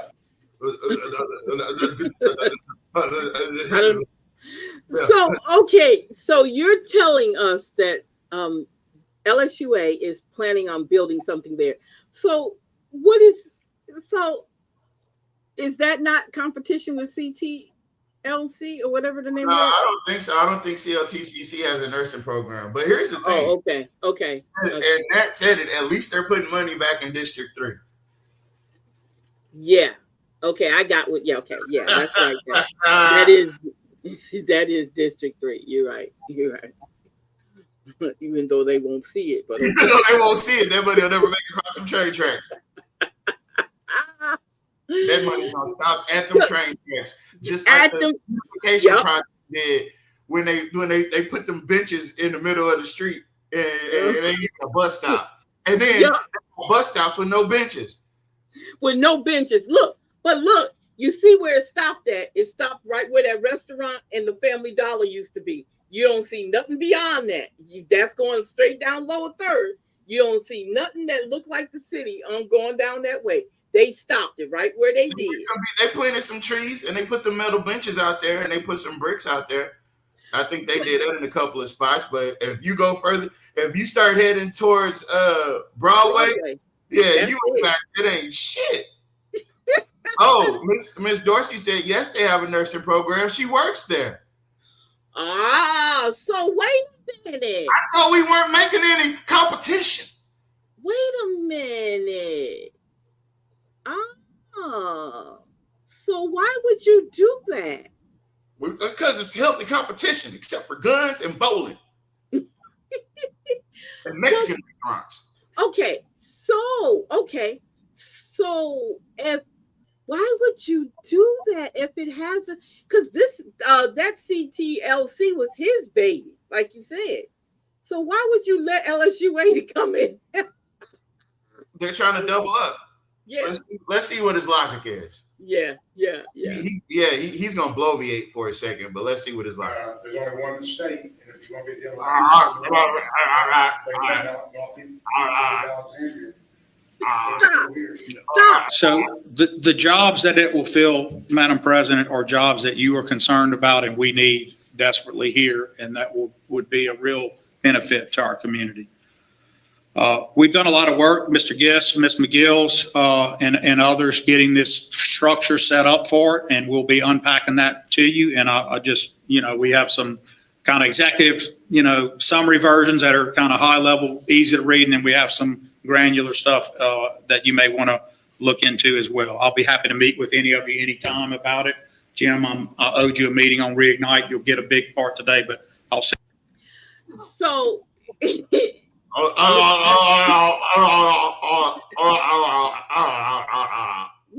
Jim alone. And then he, whatever question he did ask, which doesn't matter, he didn't even answer it. He didn't. Well, yeah, they're gonna have jobs. Yeah. So anyway, what I was saying was. So if Kay McGill's and Gist worked on it, now I thought Gist was contracted in. See, that's y'all $350 an hour. He getting paid off of y'all. That's them billable hours he talking about.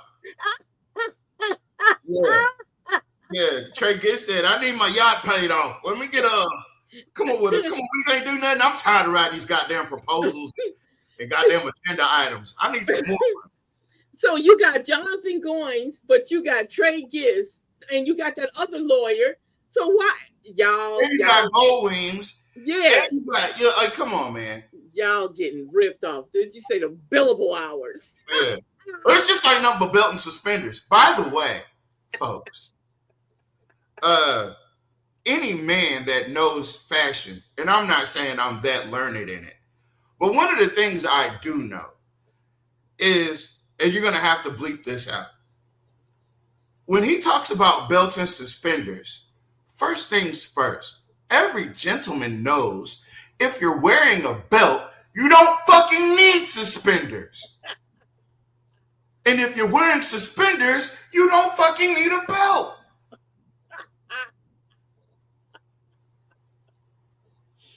Oh my God. So you saying he wears both? Why are you wearing both? They're doing the same thing. Yep, hold up your pants. Bro, this guy, like I said, I'm not calling him a hillbilly. No, I'm not calling him a hillbilly. I'm not even calling him a redneck. I'm not. He's too pale for that. What I am saying is, when you come up with these fancy words, these little clever colloquialisms, it's just a belt and suspenders. Like, bro, you're talking about fashion items. Do you have a shirt on? Are you wearing pants?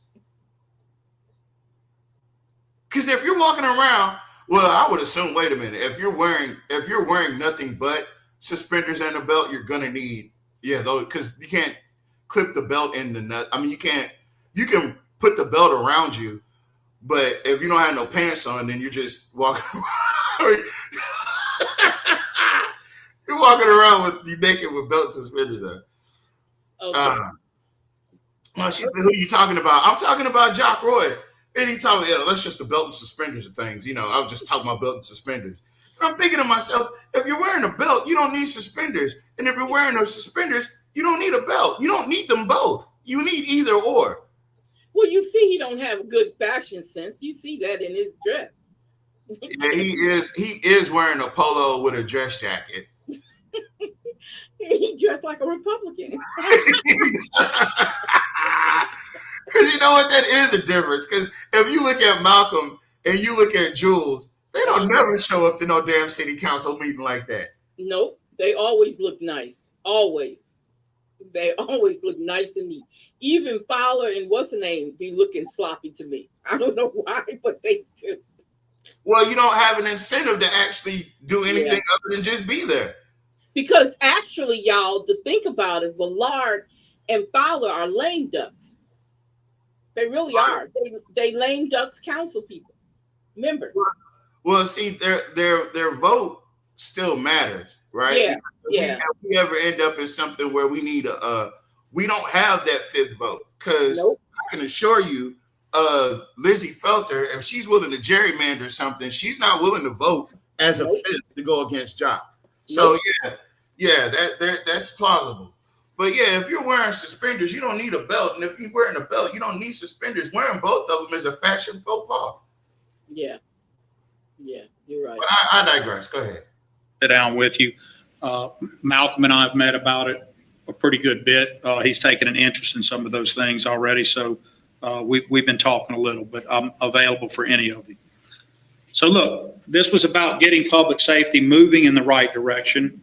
We've got work to do, no doubt, in public safety, but getting things moving in the right direction, and what I would consider we were clearly in the wrong direction coming back. I have breakdowns for you by investment of this administration in a comparative sense, which I'd be happy to show. In any other metric that we need with public safety, we're going to be happy to show you that.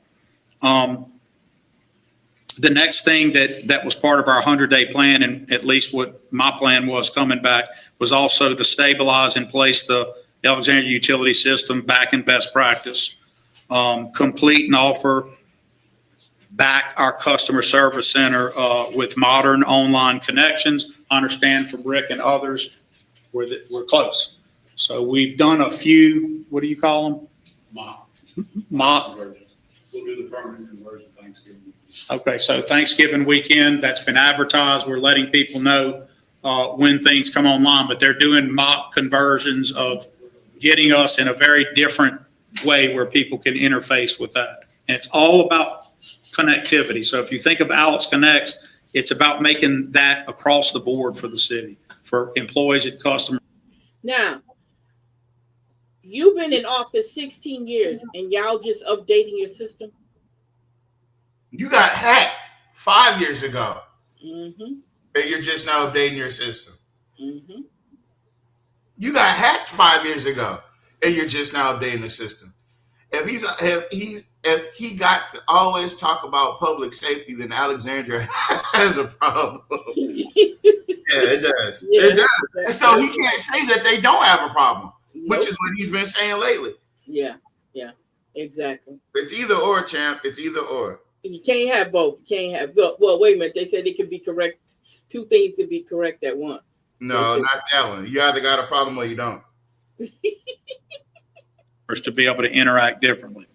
And that technology does not stop. It also with police on force multiplication, drones and other things, you're just going to see us using a lot of technology to fill gaps where either people were there or where it's the better practice to do it. That's a challenge because then it's people that are out of positions.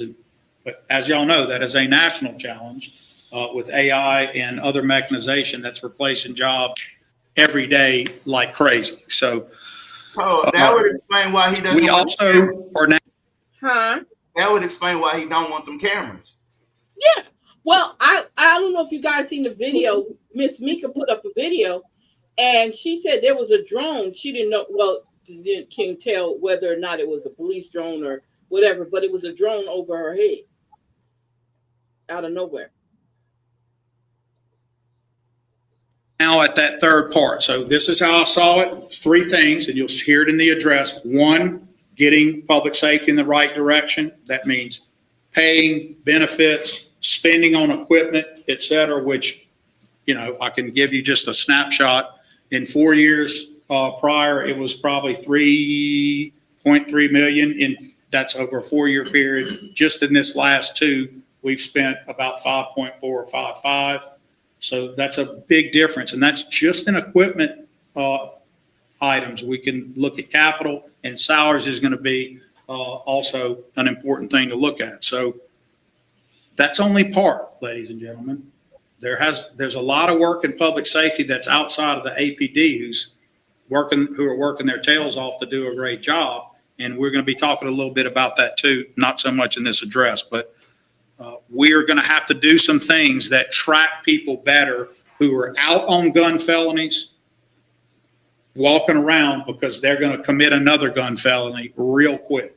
And so we need to think about how we can help do this. We have at least 2 plans for that. One of them, I'll tell you, is the reinstitution of what was called Project 50 years ago, a different version of that, but where if you're a multi-offender on gun crimes, it's going to get harsh because multi-offenders on gun crimes will offend and typically go up a scale. So where they missed one time or it wasn't quite at that level, the next time will be higher. I'm sorry that it's that way. I'm sorry our society finds itself in this place, but the data is informative. And if you want to bring your receipts like we're doing, then when you bring your receipts, that's what the receipt tells you. We've completed a home ownership study. Y'all know that I did a executive order about the state of home ownership. Mr. Laverdane also had brought up this quite a bit. Here's that response, Madam President. It is detailed, and I will make sure the council has this copy. They responded within 30 days as they were required to do, and I have to say, I could not be more pleased with the level of work that went into this by the staff here at the city on home ownership as opposed to other forms of need we may have, and how to do some of that better, and how to base some. The executive order gave some guidance about what we'd like to see tried, and it's very detailed. So that's going to be given to the clerk's office as part of that record, and we'll be happy to present that report when it's time. So Reignite projects, as we've explained to all of you, Reignite is a larger set of projects. Can I flip to the next slide? But the focus is a lot on the mall. So here's the whole structure of how it works. Our position would be that $45 million in municipal bonds can be completed with the roll-off in a couple of years of all of Spark that finished on time and in the money. So you would not be changing your car note, same note you're on, right? And listen, because. Okay, let me tell y'all what he just said. He said this could surpass Spark as the largest mixed-use retail and recreation redevelopment project in our history. He's got 82 million. The Spark, and I told you guys earlier, said 96. So how is it surpassing it? I mean, I always thought 90 is more than 80. Anybody, is their math the same way my math is? I don't know. I'm not a math guru, but I always thought 90 surpasses 80. So that's a lie right there, y'all. And I'm reading to you from the Spark Incentive paper, Alexander, Louisiana. In all cases, the Senate process will require requests for proposals from other consortiums. And it says in April of 2008, the city of Alexandria embarked on the largest redevelopment project in its history, a $96+ million project known as Spark. So am I wrong? Okay, I was just checking. Of today's time, you have to be careful about every sentence. No material change. I can't say if it's going to be a few thousand, but it's not a material change so far that's been reported to us. But whatever it is, if it's a little up, a little down, it is not of a material nature on the size of that note. To go out and do this, same note, new money, we just move forward on that and get to do new projects. You have never been able with your capital outlay program by itself to do these kinds of levels of things. That's what it's for. But you're in a financial position to do this with our bond rating and other things that we've achieved. To get to the 82, we need about 7 in capital outlay funds that are designated toward it. I want you to think about, you're already making those there. You did Masonic Court Sports last night. Tanya, that's total on those is, I have it in front of me. Go to the next slide, Michael, real quick. Next. So here's what you've done already. That first million, it came in roughly in the money. All of these other things are in various degrees of happening now. So let me be specific. We're going to spend a minute talking about the mall P3. There's a workforce housing that we bid into and didn't get. That would have been $1 million in wood fund. That would have been in home funds, $1 million. $1 million in home funds. And that was where we had told the council that we thought it would be a great opportunity to have workforce housing in that lot behind Target that would be built at sort of a lake. Nice places, townhomes that we could talk to Cabrini and others about. So that's still there. We just, as y'all know, when you bid with LAC, you don't always get them. Somebody else gets more points because they have a program. So we're going to continue to think of that as going toward that lot. But it could go somewhere else, obviously, but that would be a great plan. Masonic is out. The annex building is happening now. The tennis court upgrade is not. So the new money, Bringhurst Park, this is a restoration of the facilities back up to the original level and then some, because it would be multi-use. I'm not sure how that changed to a different word than facilities, but I'll check that out. It's not on my copy that way. 9.5 million. Now, did he say the tennis courts, 0.50 million upgrades to existing courts? That's and grants? That's $500,000. But did he say it was out? Is that what he said? Run it back. A lake, nice places, townhomes that we could talk to Cabrini and others about. So that's still there. We just, as y'all know, when you bid with LAC, you don't always get them. Somebody else gets more points because they have a program. So we're going to continue to think of that as going toward that lot. But it could go somewhere else, obviously, but that would be a great plan. Masonic is out. The annex building is happening now. The tennis court upgrade is not. So the new money, Bringhurst Park, this is a restoration of the facilities back up. Didn't he just said it's not? Why is this shit misspelled? What the fuck? What the I know, fuck I is saw that. Yeah, somebody had some. That's what you guys are paying for? Restoricon? Yeah. You know what? That is a Freudian slip. Yeah. It's a con move. So he said Masonic is out, so they're not going to spend $1 million on that, right? And then the tennis courts, he said, is out too. The tennis court is out, so that's $1.5 million out. Bringhurst Park, they're gonna do what they can for Bringhurst because he's determined. Oh yeah, what about the brown water? Because let me say something. This has nothing to do with brown water. This all has to do with the mall. Reignite is the area where the mall is. So what program are we doing for the brown water? Don't ask that. I have no idea. Okay, just listen. I don't know. All right. To the original level and then some, because it would be multi-use. I'm not sure how that changed to a different word than facilities, but I'll check that out. It's not on my copy that way. 9.5 million. I'll tell you what I did, guys. I took of the 3 options we did all those years ago when we did the RFPs. The last one that I think Clifford had done some of them with me, I think it was 7.2 was the Cadillac then. There was a 5, a 6, and a 7.2. We took what 7.2 million was then, and that's what it is today.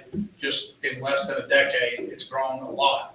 I had Mr. Davi do his own calculation independently. We did one in-house and compared them. They were exactly the same. I think that's probably if this is every year it changes. So I'm thinking if this is the Reignite, right?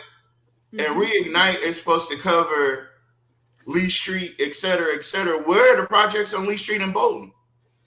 Okay, now listen. Yeah, so listen. Now it's funny that it says Masonic Drive falls up under the Spark program too. It says downtown and the riverfront, Bolton Avenue, North MacArthur Drive, and Masonic Drive, and then Lee Street. Nat says you can't ignite nothing if the people dead. Keep going.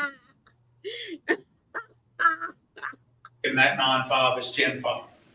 But that would be really getting it, these are some errors. I think that should be T's on. Well, it's just doing some Someone kind change of the key merge. on the computer. That's a T. Okay, so Masonic Drive, this is happening now as part of the MPO and everything else, so that's money programmed in. So you can see y'all are already on your way in some of the leverage. So what they did was they concentrated on the things that they want to see done. Yeah, they definitely didn't ask the people about this. No. No. This is what because that's how he works. He is a micromanager. This is what he wants to see done as quick as possible. This is what he wants to see done. Matches. Michael, if you go back to the second slide that has the whole program, please.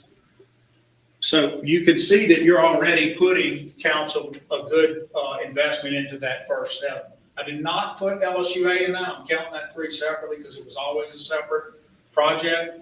But those monies that you saw some match, at least $1 million or $2 million was in there for that 30 in federal match. That's aggressive, that number. We probably had a similar number in Spark, and maybe in this day and age you'd say to go down some because you're talking about a number that big and how competitive things have become.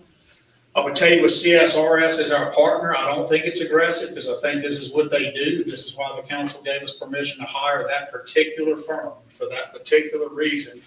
And I would also point out that Reignite, unlike Spark, sits on a bunch of water diversion bodies, a railroad, and a bunch of things that allow you to get a lot deeper into grants than we've been able to. We're having a little more trouble lately than you think. Even public safety stuff will be every time real quick. It's just competitive right now, super competitive to do. But that Reignite corridor, because of where it sits, we're doing that SWAT building, which is public safety, and all those different pieces. There's a lot of opportunities. So I'm comfortable with the 30. I know when you compare it to the 45 of our money, that's a lot, but I'm not scared of that. Spark was 96 total. We probably achieved, it was much more scaled up. That will be much more scaled up when you get into all of the other components that go in it. But if you just look at the 96 for 82, I think this is a tighter prediction, and I think Reignite will be bigger as it happens. I think it will be a bigger program. So no new taxes, no net effect on your tax burden because of what I said earlier. You'd be paying materially the same note. David, we think that so far. We're not positive, but we've had 3 different reviews, and so far they all come in. So does our internal. So keep your fingers crossed. I hope that stays. It impacts sales and property tax revenue in the sense that it impacts them positively because as this grows, those will grow. So then it feeds itself. Next slide.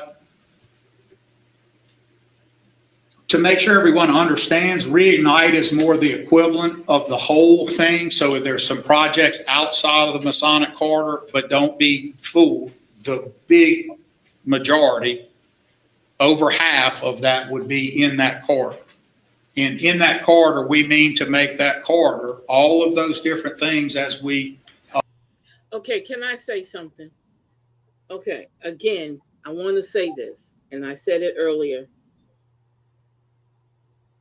This is like an abusive relationship. I'm going to build you a mansion. You just got to let me keep beating on you. I'm going to show you that I'm going to build you this great area. People are going to flood in. People are going to bring money into the city. All of these things. People are going to love your new house. You're going to be able to invite over all our family members, right? But when them lights go out at nighttime, when the house is all down, beating your ass. Your ass. And especially if you act up in front of the company, you offer that some water, You gave them some water out of our good cups? Yeah. Yeah. And I'm sorry I'm saying this, y'all. We don't want to sound negative all the time. I'm not saying that. I just think in my head that I've been to many different cities, and this is not how things are done. Okay. Mr. Battles wants to know when's the next marathon. It's next year, next November. So he's campaigning. Oh, yeah. Hold on. I have to say this part. Go ahead. So as long as you guys understand what you're watching, right? Yeah. He's starting this massive project going into a campaign season. So he's going to get our hands tied, or his hope is to get our hands tied, so it will force people to vote for him so he can continue. Now, this could have came up anytime over the last 4 years. It could have came up anytime. It could have came up right after the Restore scam. It could have came up right. It could have came up anytime over the last 4 years. But now we're going into an election season and we're in the countdown. We are 12 months away from election time. Officially. I told y'all this 6 months ago. 18 months out is when you typically want to start campaigning, especially if you're an incumbent. But we're officially 12 months out as of right now. Because this time next year, oh yeah, it's just gonna be hot and heavy. It's gonna be. He doesn't know who's running against him. So he's throwing all the spaghetti against the wall. All of it. And hoping that it sticks. But this meal ain't done. Yeah. This math ain't mathing. But continue. I apologize.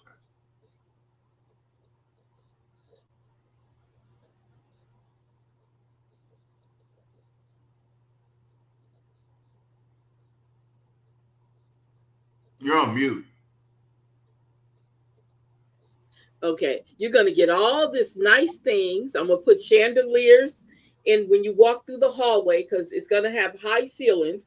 So the chandeliers, you're going to be able to see the chandeliers.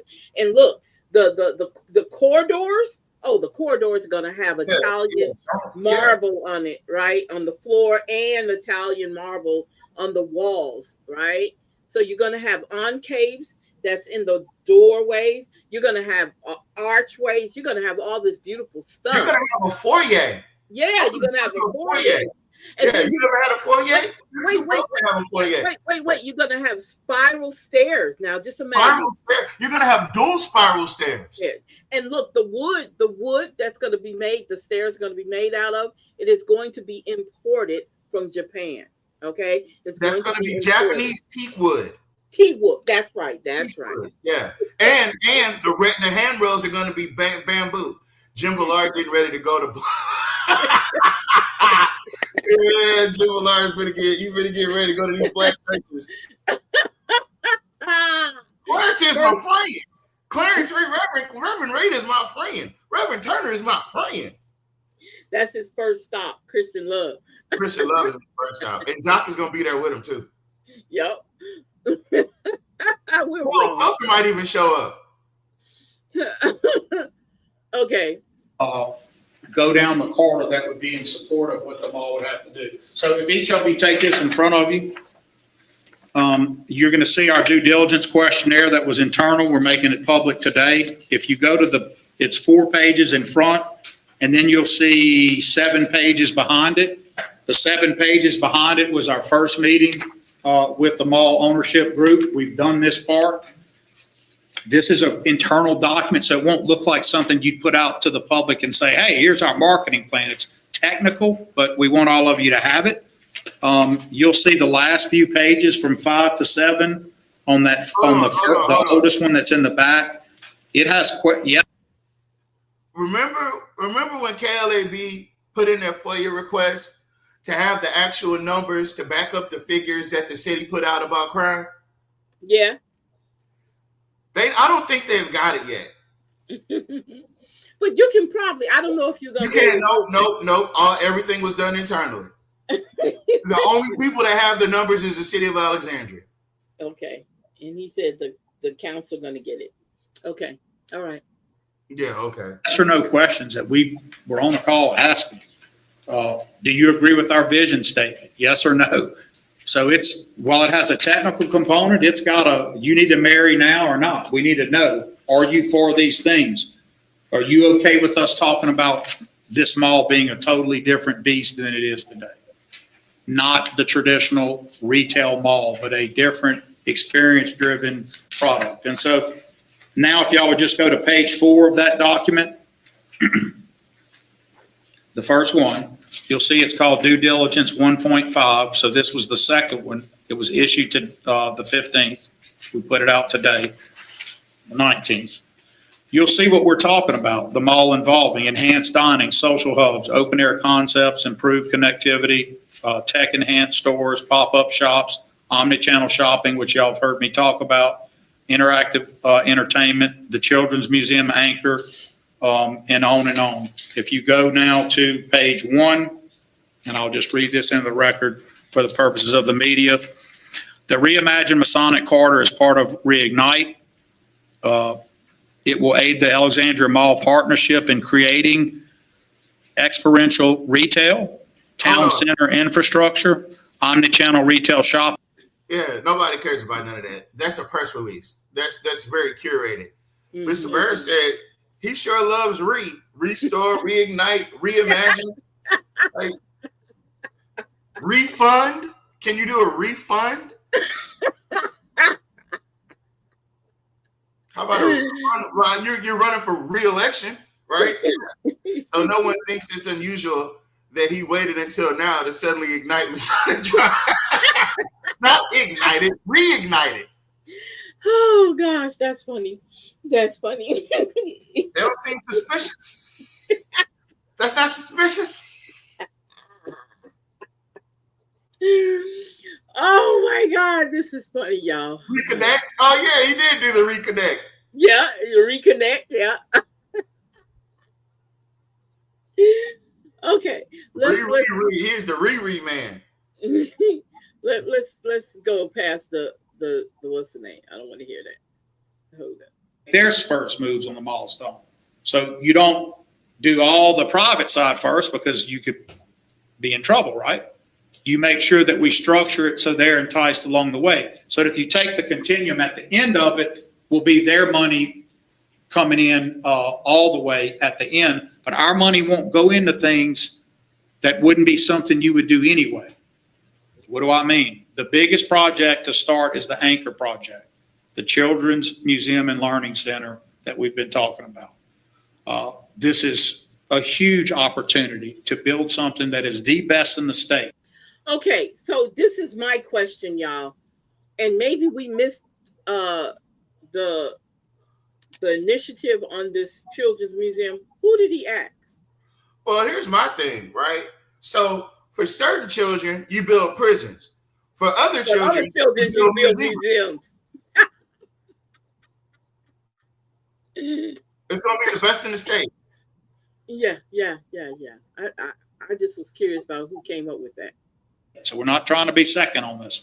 We want the best.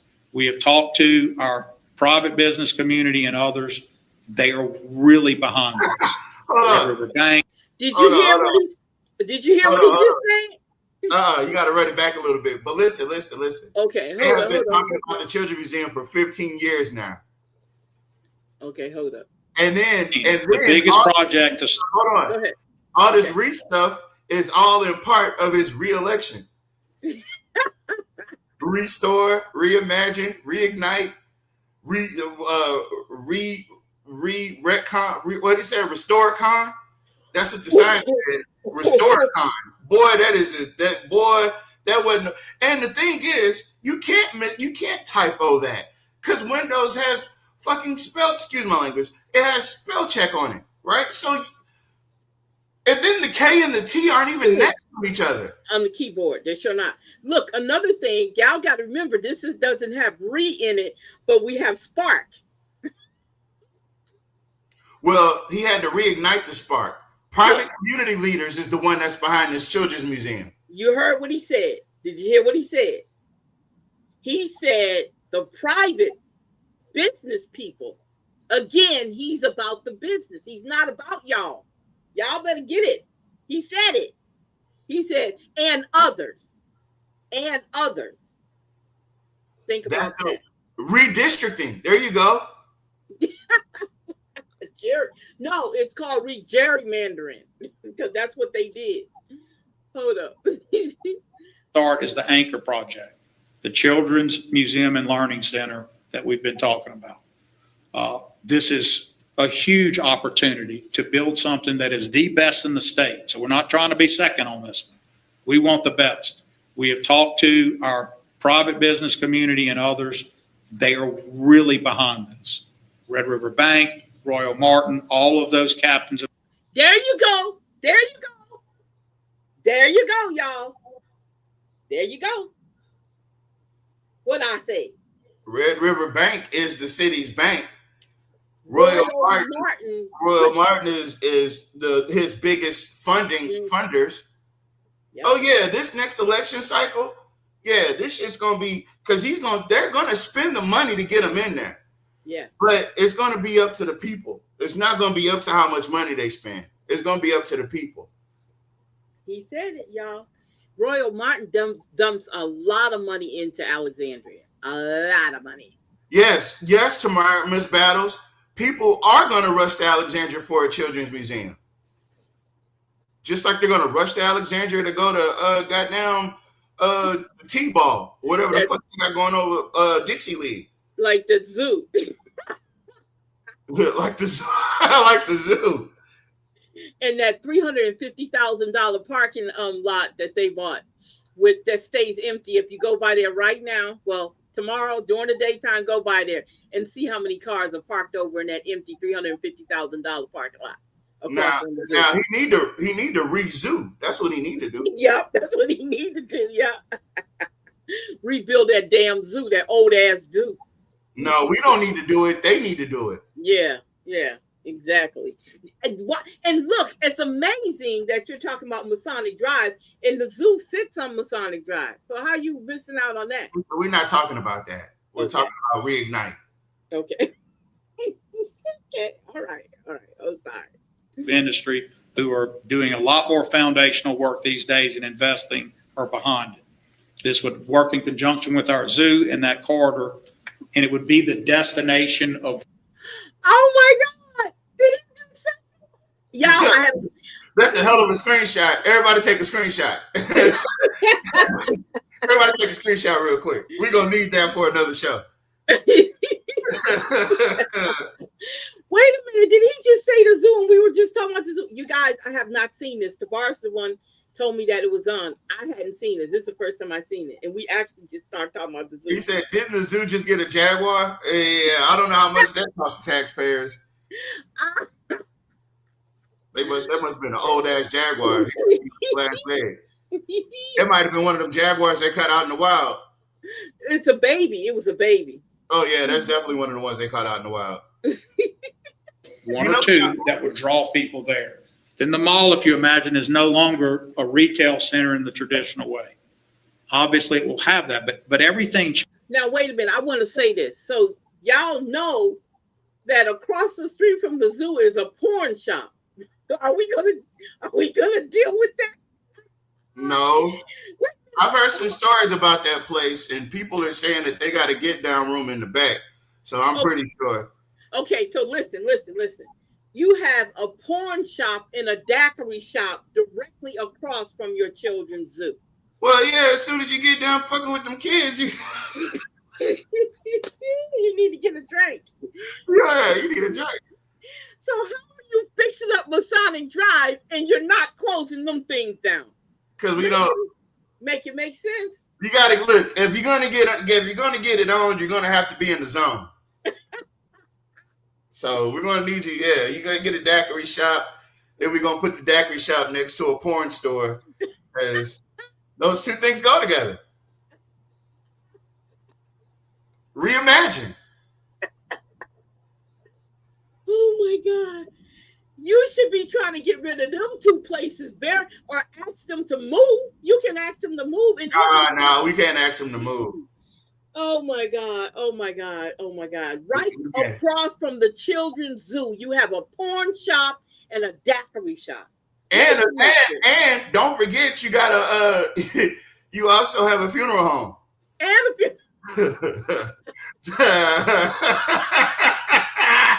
The funeral home is next to the porn shop.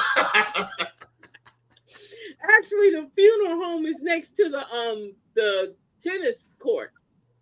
And then you go up a little bit further. The porn shop is a little bit further up, Yeah, right? well, it's all across the street from Or the zoo. down. No, no, it's tennis court. You know, you're right, Tavares. It's not. You got a golf course. Don't You forget gotta that go. you got a golf course right across the street from that. So okay, so I So go play golf. the Okay, corridor on Masonic, if I'm not mistaken, is you got on the left hand side, you got a tennis court, a dog park, a golf course. Then on the other side of the street, you got a funeral home, a porn shop, and a daiquiri shop. on the right hand side is the dog park. Well, it depends on which way you're coming. Yeah, which way you coming? Yeah. Pause. You see what we did there? Pause. All right, keep going. Changes in that. More town center activity, more entertainment and other types of venues. All of that is set up. How do we help do that? We help do that, Jim, by taking over stranded, functionally obsolescent infrastructure. The mall owns all their ingress and egress, all those roads, the bad parking lot. That will never be used again. That amount of parking, because of why we want to push them to omni-channel shopping, will never be used because you don't shop that way anymore, Ms. Felter. You shop a different way, mostly on that phone.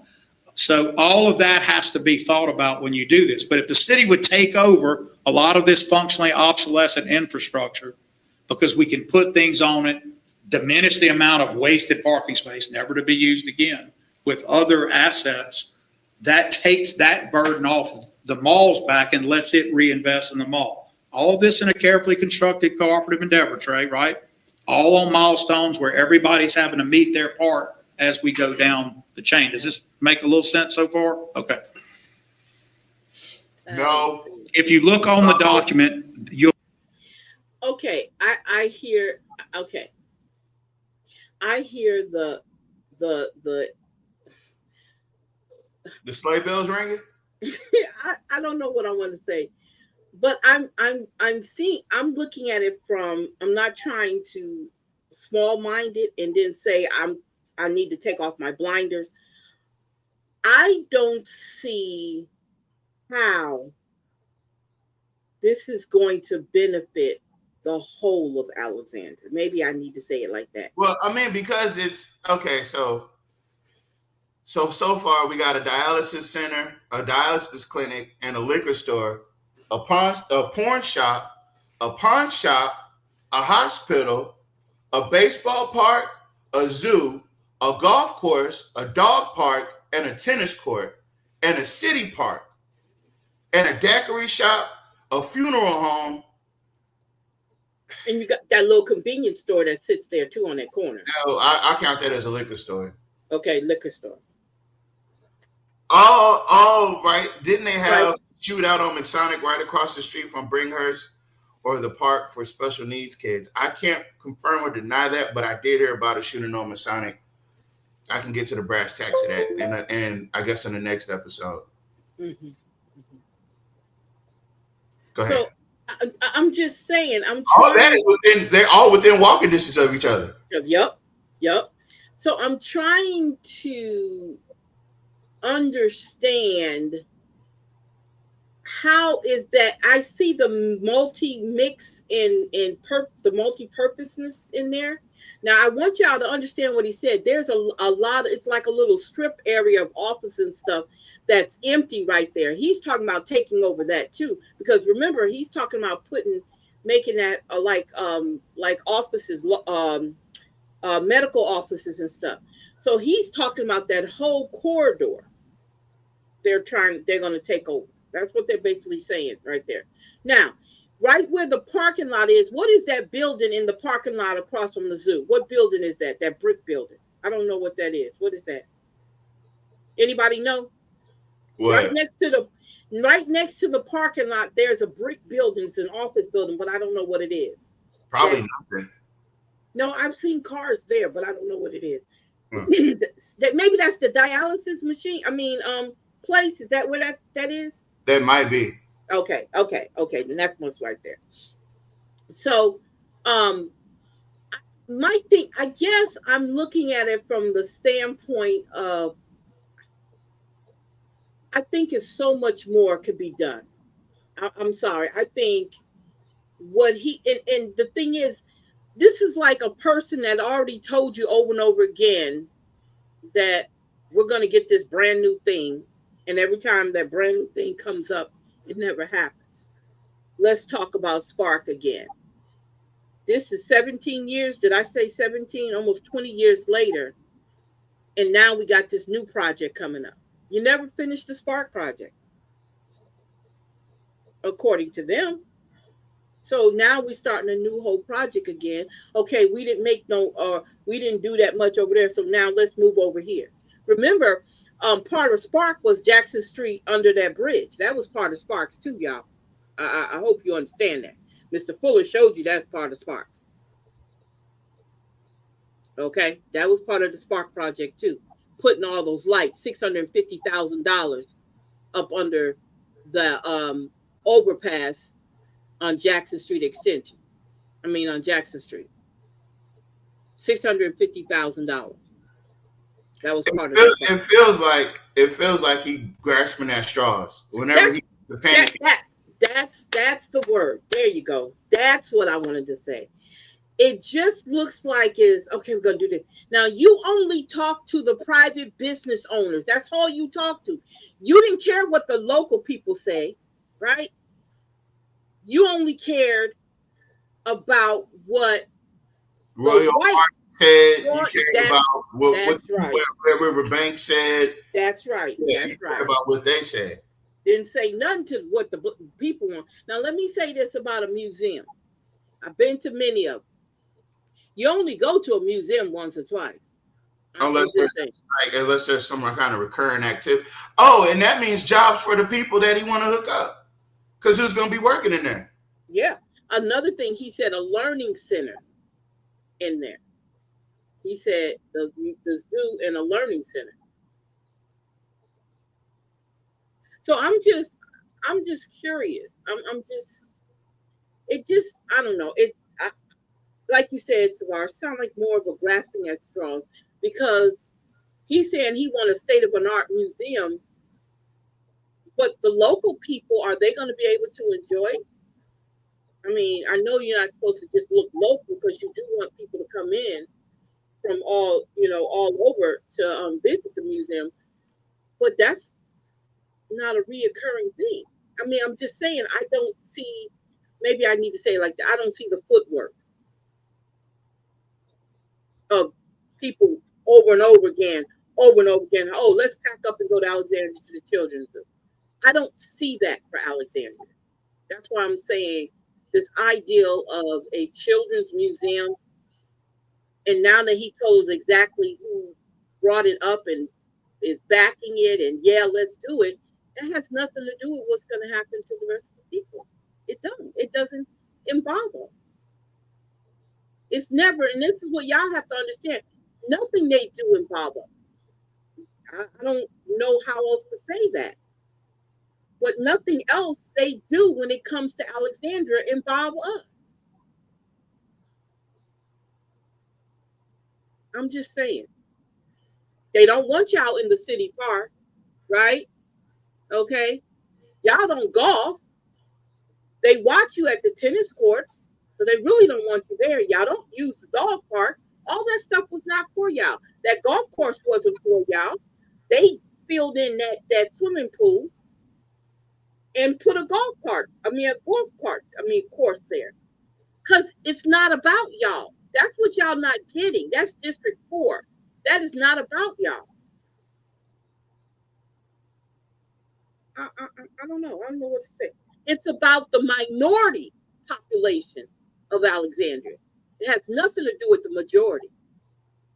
And I'm not saying black folks ain't going to go to this museum. Don't get me wrong. No, I'm not saying that.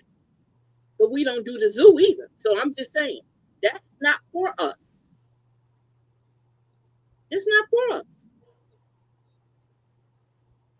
So I mean, I don't know what to tell you.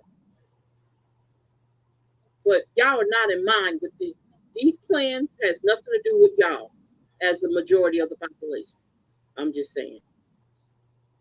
You'll see a lot of due diligence that we're required to do. If you go to page 2 under mall omnichannel, it tells you what we mean by that.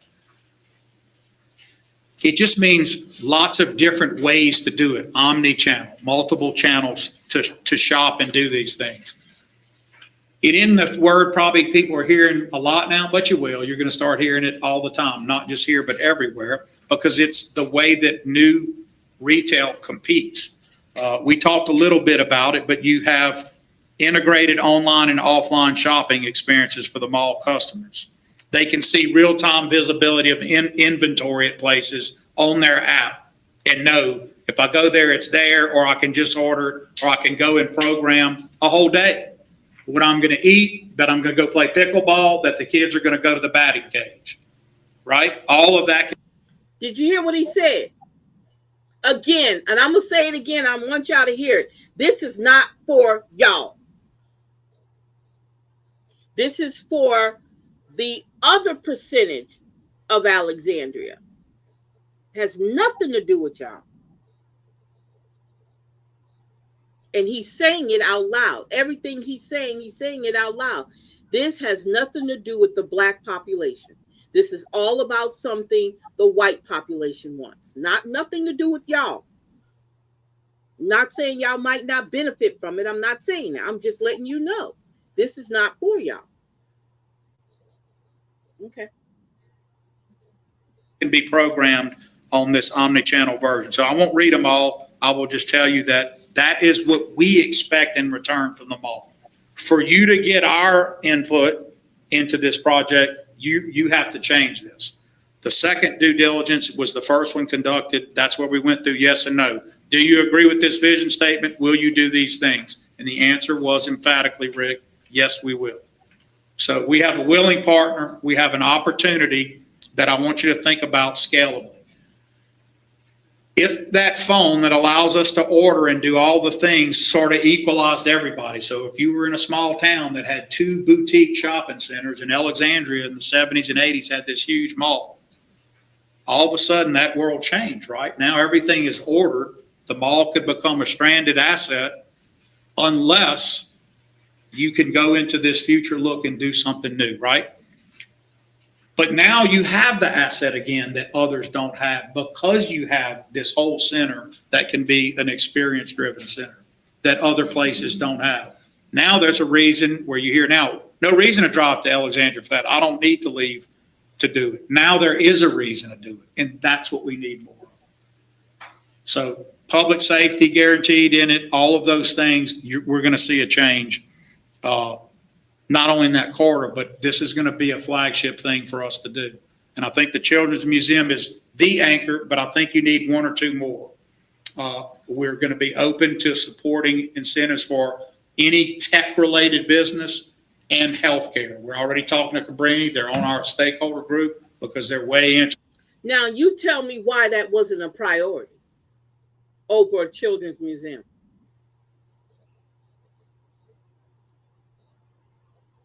Why not make that a tech center instead of a children's museum?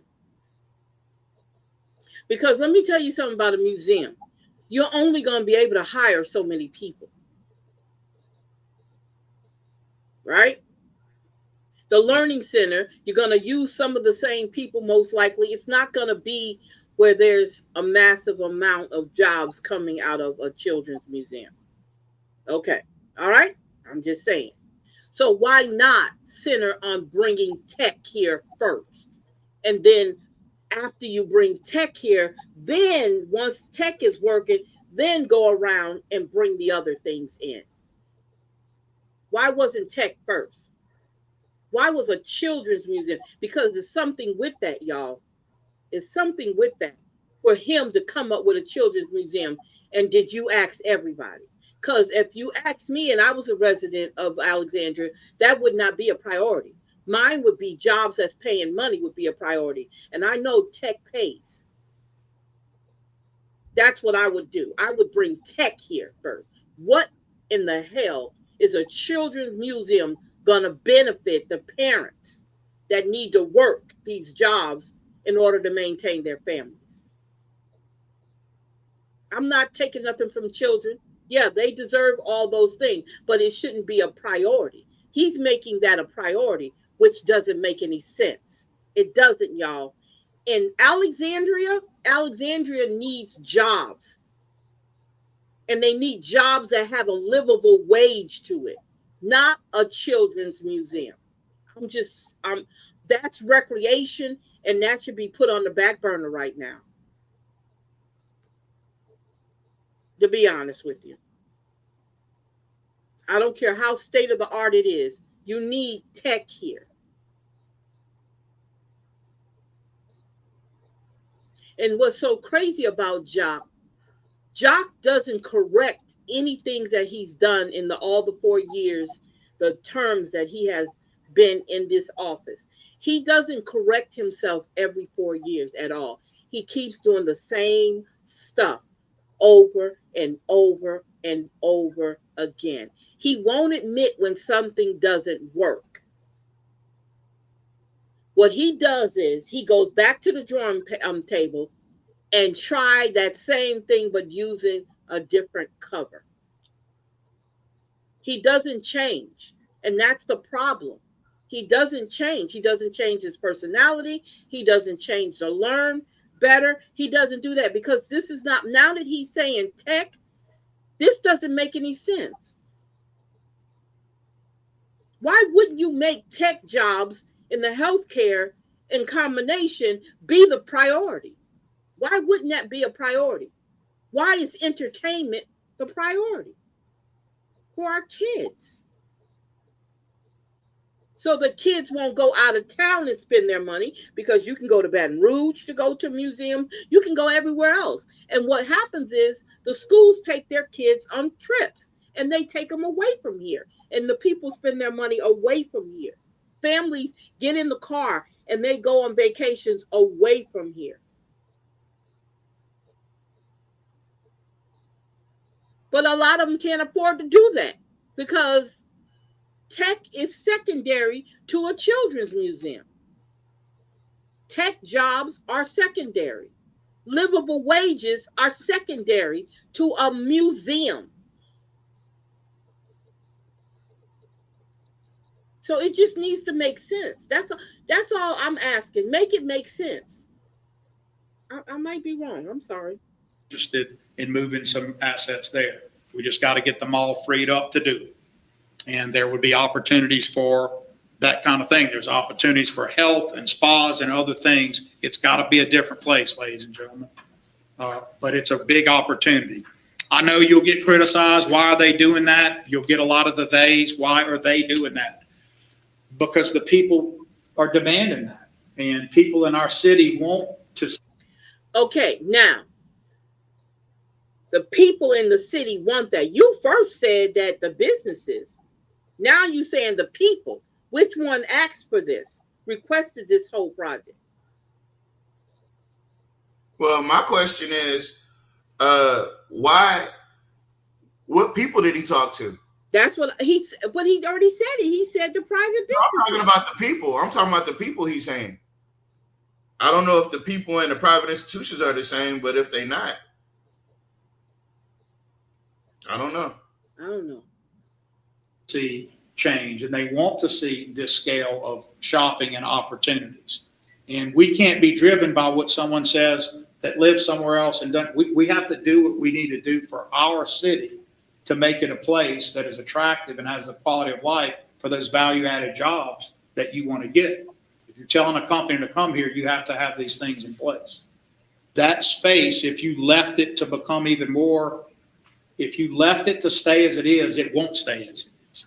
So this is an opportunity for us to make an intervention with willing partners on an asset not every city has in the first place, which is a mall of that size, especially compared to this city. So that's where we are on Reignite. Okay. There are malls larger than our mall. I promise you. I've seen them. I've been in them. There's one right up the road in Lafayette. There's one in Shreveport that's larger. And guess what? A lot of malls don't bring anything in. Matter of fact, the one in Shreveport that we used to go to in Burlington Coat Factory, the church bought it. So they have a whole church inside that mall in Shreveport. I'm just saying, stop making it sound like it's a do or die thing. Stop trying to sell it that way, because it's not working with people who travel around the country and been in small towns like Alexandria. Alexandria is not unique at all. It's a lot of towns like Alexandria. So it's not a unique thing. So stop making it sound like that. Okay? I'm just saying. I think it's going to be an exciting project for all of you to. You have a lot of cities that are majority black, right? And the blacks are ignored. So try to make, okay. So tell me again what makes Alexandria unique when it comes to your populations. Ferguson was like that. Perfect example. Majority black. And white folks ran it, just like white folks run Alexandria. I'm trying to tell what's the difference. You're not unique. Alexandria's not unique, okay, sir? Get into, and hope that you'll at least go read this. I know it's technical, but as we do the easier stuff to look at, it's going to make a lot of sense to you guys. And I want you to know how much detail we're putting into it. We're not going to go spend money on something that we haven't determined the market is there for. If you go to the last page on this, the second to last page, guys, we have where we are on the task orders with CSRS. So you can see where we are on the task orders and what's next. The market analysis is task 2. It's about to start. So there will be pro forma analysis for all the things we're telling you. In other words, we're betting this is right, but because we have a bunch of data already, but we will have the data that supports it first. All right, so we're going to run out of time. Any questions about that vision and goals from the council? CSRS does, they do a lot now. What'd you say?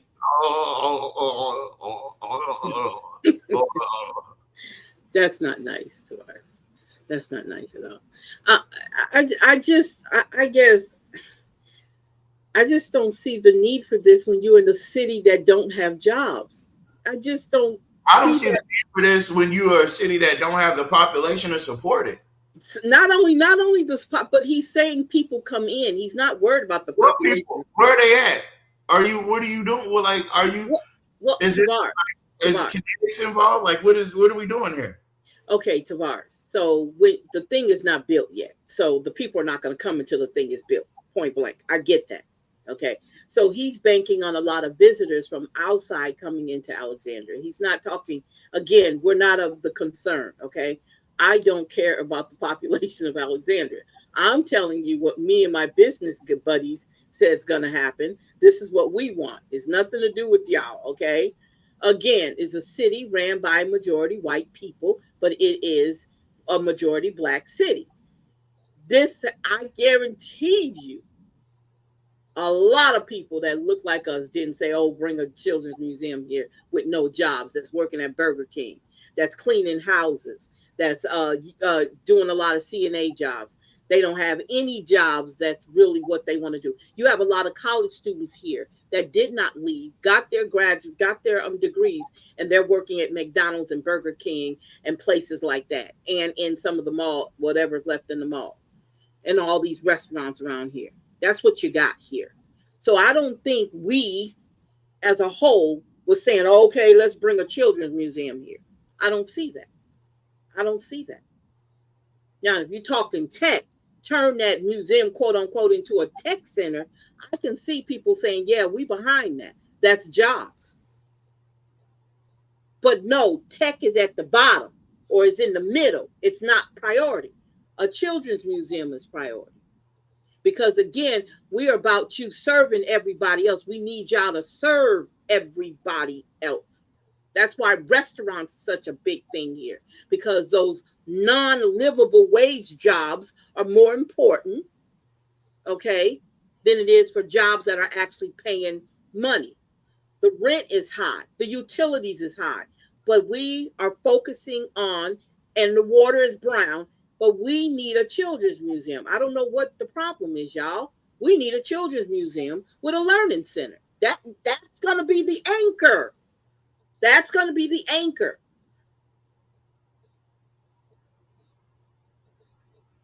I'm just saying, make it make sense. And it doesn't, to me, feasible. And in a city that's desperate need for good jobs and steady wages and livable wages, a children's museum is not the answer. It's not the answer. So I want to look up, this is what I want to look up for a children's museum. I want to see how many employees do a children's museum need. You wouldn't be able to do that because it's such a small scale. That place has a staff of maybe 14 people. Maybe 14. Not 14. Maybe 14.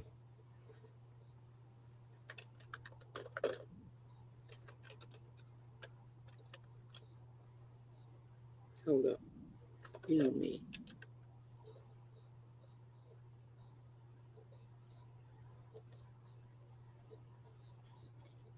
42, 34 to 42. Louisiana Children's Museum has an estimate of 34 to 42 employees, with some sources listed the company size as 11 to 50 employees. That's what I just said. It's not a lot of people. No, no, that's not. So on average, what does an employee make? That's the question. On average, what is so how much do they make? How much? No, see that you can't, because the They museum, have different jobs. yeah, it's classified jobs. Yeah, I got you. On average, listen to this. The one in New Orleans, they have 25 to 50 employees. The estimate salaries, including $15 per hour for a facilitator, 16 for a camp counselor. They have a camp. And then 22 for a receptionist, administrative assistant. And they're not talking about the directors who are making 65 and 70 and 80, 90,000 a year. Okay, here it goes. It says it right here. It says a facilitator makes 15, a camp counselor makes 16, a receptionist makes 22, an executive assistant makes 62,000 per year, a customer service manager makes 37,000, wellness director makes 62,000, a gallery assistant approximately $10 to $20 an hour, manager is range from 42K to 71K, and then the educator makes 36 to 55K. And that's the New Orleans Children's Museum. It's called the Louisiana Children's Museum in New Orleans.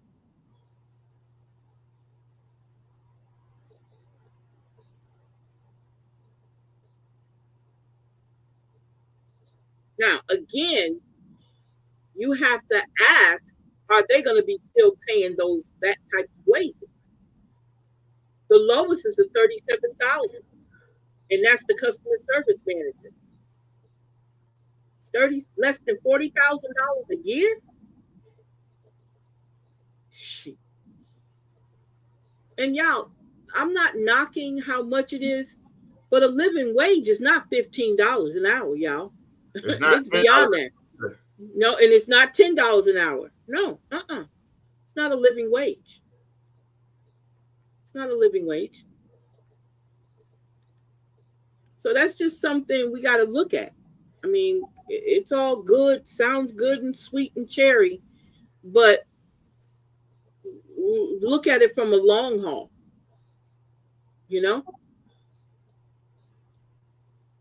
they don't even pay, let me see, they don't pay the IT department a living wage. Yeah, they need to shut it down and waste the time, money to the city in our tax dollars. Remember, the mayor said that everything they do doesn't mean they're going to make money from it. He did say that. You right, Nat. This ain't nothing but something to get him back in office, and then he gonna stop it to get it. Yup, you right, Nat. You right. Because it's just so weird that you started on this at this late in the game. It's like he just picked something out the air. Let's do it. Let's do it. Yeah. You got 1,000 people out of work, and the jobs that they're offering is not a livable wage. But you're going to bring a children's museum here that probably on average maybe employ about 20 people on average. That's not guaranteed no jobs for any of us. Keep that in mind, y'all. That don't mean that any of us is going to be working there, because we're not. It's not, has nothing to do with us.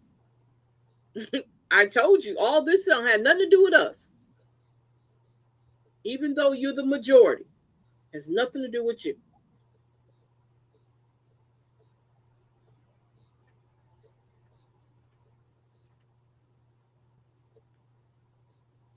It has nothing to do with the black population. It's not going to make any money. You're right, Nat. Because nobody is not going to drive to Alexandria to go to no children's museum unless they live close. Okay, unless they live close, they're not going to drive. I'm not going to drive from Texas when we have museums, art galleries, and all that in Texas. Ain't no way I'm getting in my car to drive no 4 hours to no children's museum when I can stop in New Orleans and go to the children's museum in New Orleans. Why would I come all the way to Alexandria? Yup, we won't. Yup. Y'all notice the old money don't want real paying jobs to come here like industrial jobs. You're right. The industrial, you would have to have tech and industrial jobs as a combination, or two working side by side with livable wages. That's what you need here. And I see the healthcare is priority too. So you have those three combinations working side by side, then you're doing something for your city, because we know those are all going to create jobs. You know, and this fantasy of a children's museum is a fantasy. And anybody who's listening can go back and tell them I said it. It's a fantasy. And it's not going to help. It's not going to help the people who live here, who's struggling. It's not. And as long as you don't put the people priority, I mean, come on, think about it. This is not an entertainment center. It's not. Okay? Let me just say that. There's nothing entertaining about Alexandria. Nothing. Okay? So when you say it's the only one they have here, or it's such a great place, let me share with you real quick the museum in New Orleans. Let me see this. Let me see if I can pull this up. Let me see if I can go to the website. Let's see. Oh, here's the website. Okay. Here is the museum in New Orleans.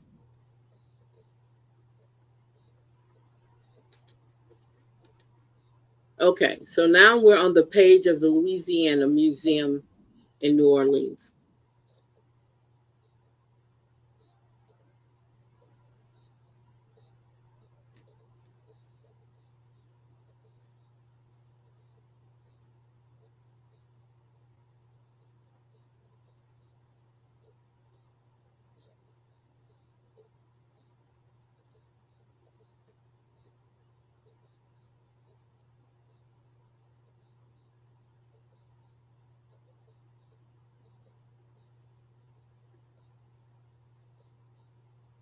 I'm sorry, I was looking in here.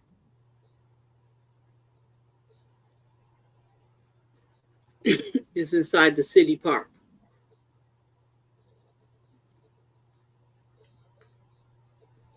Adults and children for a 12-month membership is $18.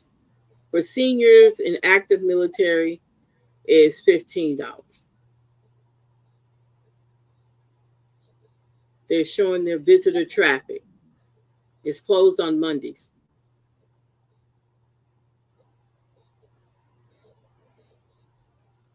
So they got a place called Dickie Bernard Cafe Acorn. It's a place they can eat at. Okay. That's the visit of it. Let's see what their calendar looks like. Weekly programming.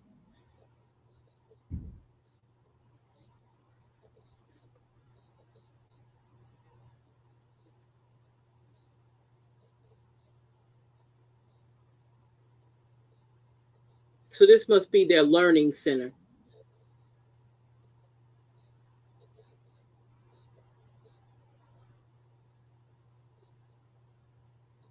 Again, if I'm coming from, why would I leave Texas to come to Alexandria? When if I want to come to Louisiana, I'm going to New Orleans. I'm going to New Orleans and hang out there. I get plenty of places to eat.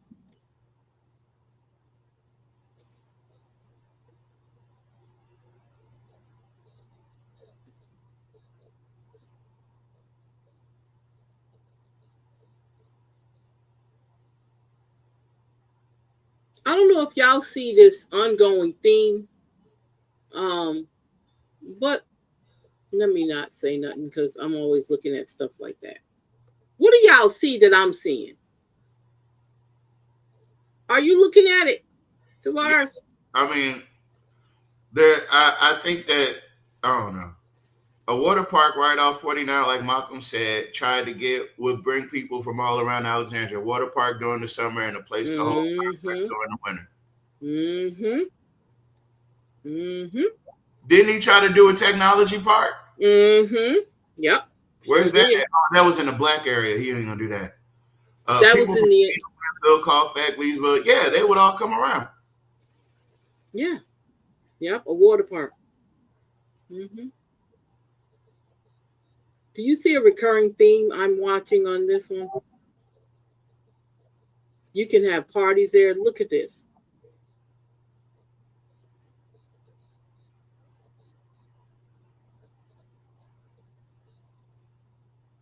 Meetings and conferences.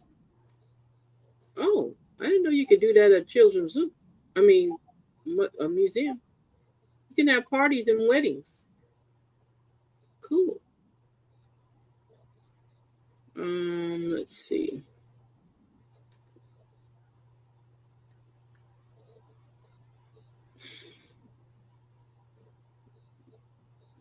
That's it. Oh, the police chief is going to speak next. I don't know if you. Okay, hold up. Let me finish this. They have a first and second floor. Outdoor experiences. This is what theirs look like. Okay. I'm just curious. Let me come out of here.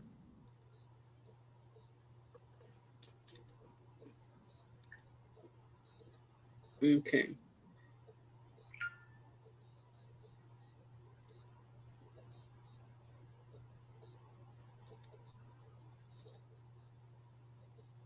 Okay, internally. And I would just say, because of the world of data that we keep talking about, there's so much more data out there. You all use AI, you know that. I mean, you can, not that it's always correct. Internal, there are a couple of things that I'd already informed the council about, that Leota group, Victor Leota, who's from here, doing some of the assessments down to a street intersection. Is that good for development or not? Here's why. Here's how close it is to this infrastructure. Here's a problem you have. So this is going to be heavily driven by GIS.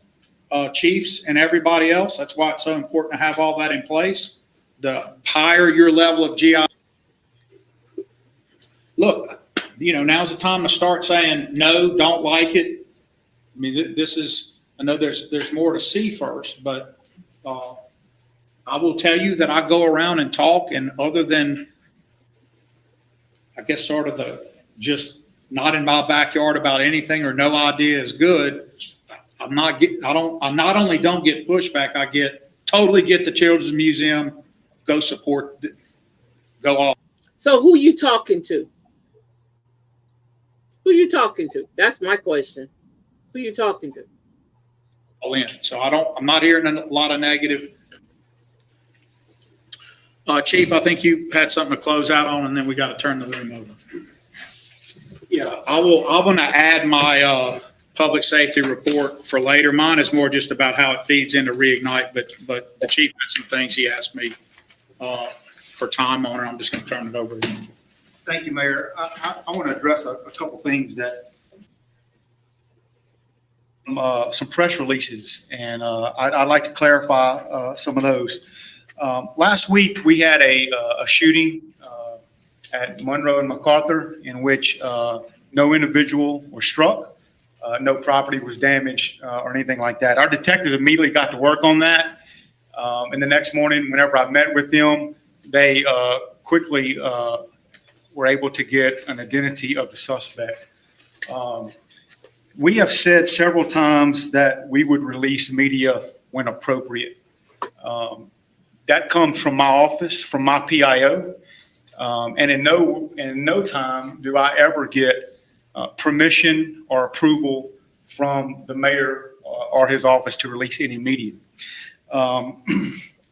I've never seen policy from the mayor, either written or verbal. I have nothing to hide. Transparency has been my platform, and accountability has been my platform, and certainly make. First of all, Mr. Grimion, you weren't in the space when Jock Roy made that comment long time ago. That nothing gets put out unless he says so. Grimion wasn't even here. I don't even think he was working for the city of Alexandria when Jock said that or made that sort of like comment, but I'll leave that alone. Those decisions on what we need to release and when. And again, I want to use a word, when appropriate. The reason my detectives asked me not to release this at the time was because we knew who the suspect was and we needed to get that suspect. And it absolutely jeopardized our officers safely and effectively arresting the suspect. Wait a minute. Didn't Van Dyke say we need to be involved to tell who's who? Didn't he say that? Wait a minute. I'm confused. Am I right? Y'all, do y'all remember that? What? When Van Dyke said we need to be telling them who's who. Right. Okay. It's a mixed message. Okay, gotcha.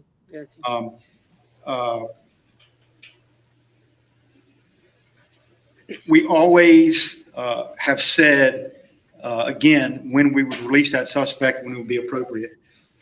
8 days later, we did release a release that the suspect had been arrested. The men and women of the Alexandria Police Department and in our detective division, along with our patrol division, located and not only arrested the suspect, but with a firearm, but also arrested his brother with a firearm as a convicted felon with an illegal firearm. So we took two individuals off the street 2 days ago, I believe, Monday, who were out there. As the mayor said, you commit one crime, it's a one-up. And I don't use his words many, but as he does, it's a one-up. And so we were able to take these guys off of the streets right here in Alexandria. I've been approached several times from different outlets asking me about how do we help with recruiting. We had a commissioner stand up here not long ago and talk about how the community can get involved. and how the people can get involved. Wait a minute. Wait a minute. Did he just say that? You still there? Yeah. Okay. In reporting these crimes. It's a sad day when the press does not report facts. And I'm going to say it one more time. Report the facts. Never has Mayor Roy had to approve a press release that I have sent out or my office have sent out. So if you're going to report it, report the facts and know the facts. There is a clear reason that I want the community, the council, to know why I told my PIO not to release that press release. Because of the safety of my officers, that is number one priority, and the safety of the community. That's why we didn't release those. Okay, Mr. Grimion, tell me when the last time somebody shot a cop on APD. Anybody know? I just want to know, because to me this sounds anyway. That release, the day it happened. I've jotted down some more notes. Again, I just ask that you expect me to be transparent, to be honest, and be accountable. I ask the same of you. If it's incumbent upon me, then you need to do the same thing. My mom said, take the high road, it never floods. Well, I'm tired of taking the high road and this department being knocked down. The negativity, the mayor just talked about $82 million being invested in Reignite. He talked about Chief Allen and our salaries are funded through tax dollars. How are we going to drive tax dollars when all we see is negative coming from the press? It will not happen. We will not have. You whiny baby. You whiny baby. That tells me that they have an ego problem. They have an arrogance, narcissist problem. That's what that tells me. And we know who that's directed at, okay? We know who that's directed at. They don't like what's being said about it because people are not coming here. That's what the problem is. People are not coming here because it's a crime-ridden city, according to what y'all were saying that, okay? So don't get upset because y'all are the ones who's trying to make and lie and say that it's so safe here. Why are you getting upset? Come on now. You can't have your cake and eat it too.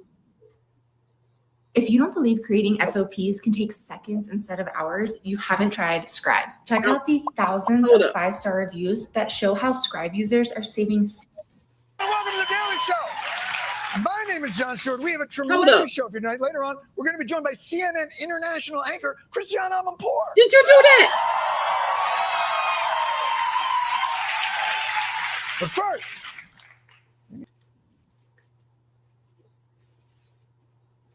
did you do that? Oh, I'm sorry, y'all. No, I'm not even in the room. I'm in the kitchen. I'm sorry, y'all. That wasn't supposed to play. Okay, hold up. Let me see what happened. It went off. Hold up. Let me go back over here, y'all. I'm sorry. It must have played itself out. Hold up. Hold up. No, y'all. Let me see what happened. Give me a second here. Let me go back over here to YouTube. I turned around and like all of a sudden, what's the name was playing? Like, wait a minute, what happened here? Hold up. She said, did we get hacked? You crazy. Oh, there you go.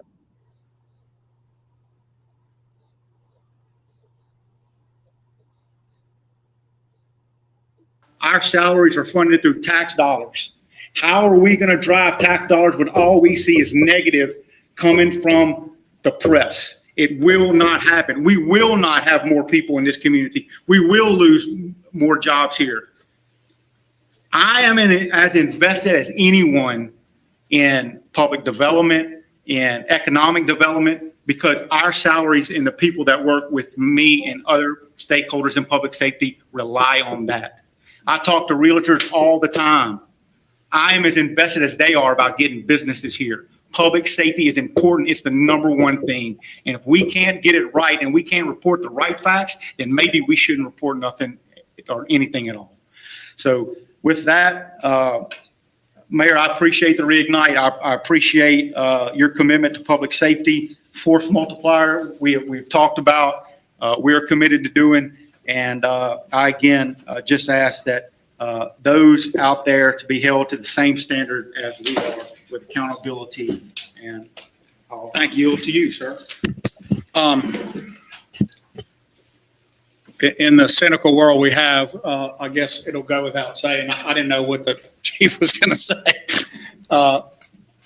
People won't believe that. Obviously, the idea is to put everything on me that there's something happening with APD. I have never experienced that, the idea that the mayor runs the department. It's half the time people chase you to do more leadership and do things. I spend a lot of time over there, I will admit, with detectives and others. I spend time with Carla. I spend time with the deputy chiefs. These are people. Okay, I'm done. Anything he says from here on out is not really relevant. Do y'all want to hear the rest of it? Y'all tell me in the chat if y'all want to hear the rest of it. You know what that sounds like, right? What? That sounds like Trump and the Epstein files. Yeah. Just I don't know where y'all get that from. I don't know why they're so worried about the Epstein files. They should be focused on all the big wins we've got. That's exactly what it sounds like. Why aren't they talking about the big wins? We've been winning big.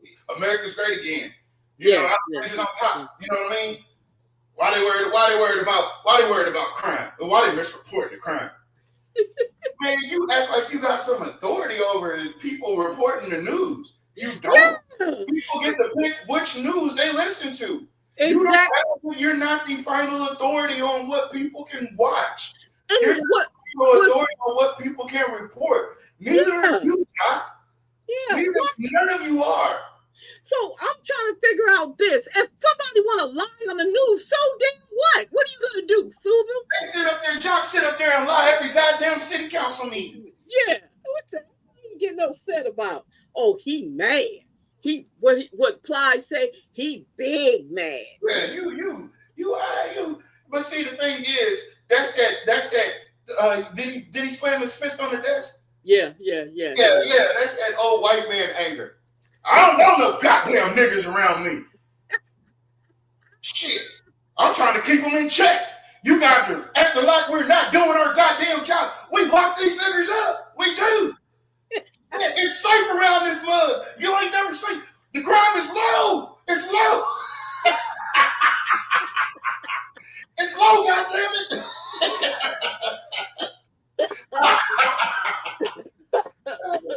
You got me choking. Hey, Miss Linda, I didn't ignore you. I saw you on there, baby. Now look. I came off a little upset, and I was upset. I was in my feelings. But what I want to relay to y'all is if you're going to relay the news to the people, at least relay it to the people in a way that makes us look good. We're not, because we got enough battles we're fighting out here. We got Mexicans, we got niggers, we got these people that do these things in these parts of the rural area that we do, but we don't want to talk about. You know what I mean? Talk about one of them before you talk about this city and the goddamn children's zoo. It's a museum. He's trying to build in this motherfucker. You guys are bringing us down.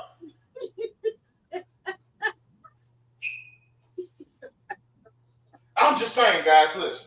I'm just saying the morale is where it's at because of how the news reports what we're doing here. Okay? And Mayor, look, I'm gonna give you the seat, but let me tell you to say this. Before it's all said and done, you motherfuckers are gonna regret it. You're going to regret. You're going to rue the day. You hear me, Jack? You're going to rue the goddamn day. You see in. I watch you guys. Hell, I even subscribe. But you guys are going to rue the day. We're going to ruin your life if this shit doesn't go through. It's a goddamn children's museum in the goddamn mall. Oh, I'm sorry. I just, you know what? You guys gotta forgive me. I chuckle at the racist white outrage. I can't help it. It's just the funniest shit in the world. Like, it's hilarious. It's hilarious. It's hilarious. You guys, come on. You can't make this stuff up. Nope. If they don't want no goddamn bowling alley next to the other bowling alley, then shit. You know? Shit. Fuck, man. I'm sorry, man. I'm just, I'm glad you gave me this time to speak my mind. But God damn it, y'all. You got to do better. At least work with us.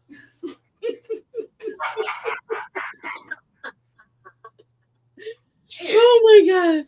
Oh my God. Oh, he dropped my phone. I'm so fucking goddamn tired of it, man. I'm sick of it. My officers' lives are being threatened. Our officers are in so much danger, we had to go create a fake job for fake officers. They don't even got guns. Oh, Jesus. Stop. Like a bad Chappelle Show skit. That's what this is.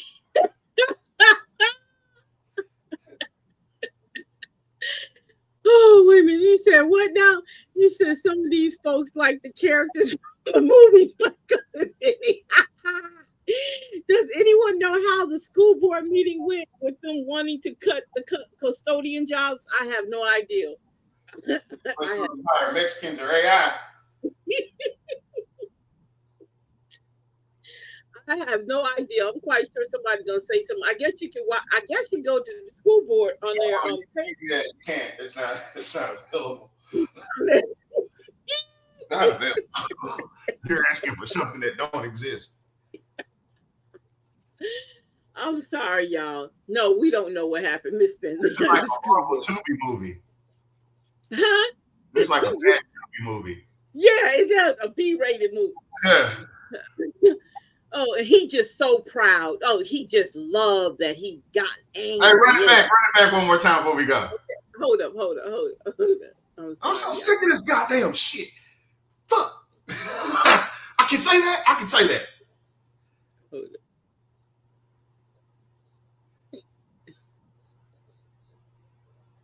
He talked for a minute. He's sitting up there with his little pen pointing at the crowd. He's on one. He was certainly make those decisions on what we need to release and when. And again, I want to use a word, when appropriate. The reason my detectives asked me not to release this at the time was because we knew who the suspect was and we needed to get that suspect. And it absolutely jeopardized our officers safely and effectively arresting the suspect.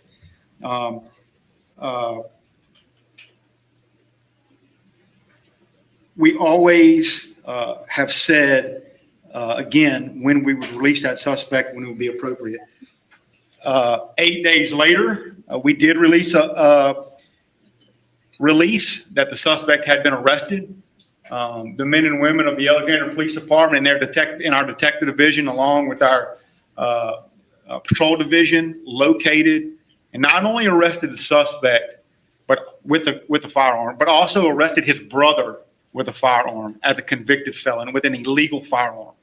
So we took two individuals off the street 2 days ago, I believe, Monday, who were out there. As the mayor said, you commit one crime, it's a one-up.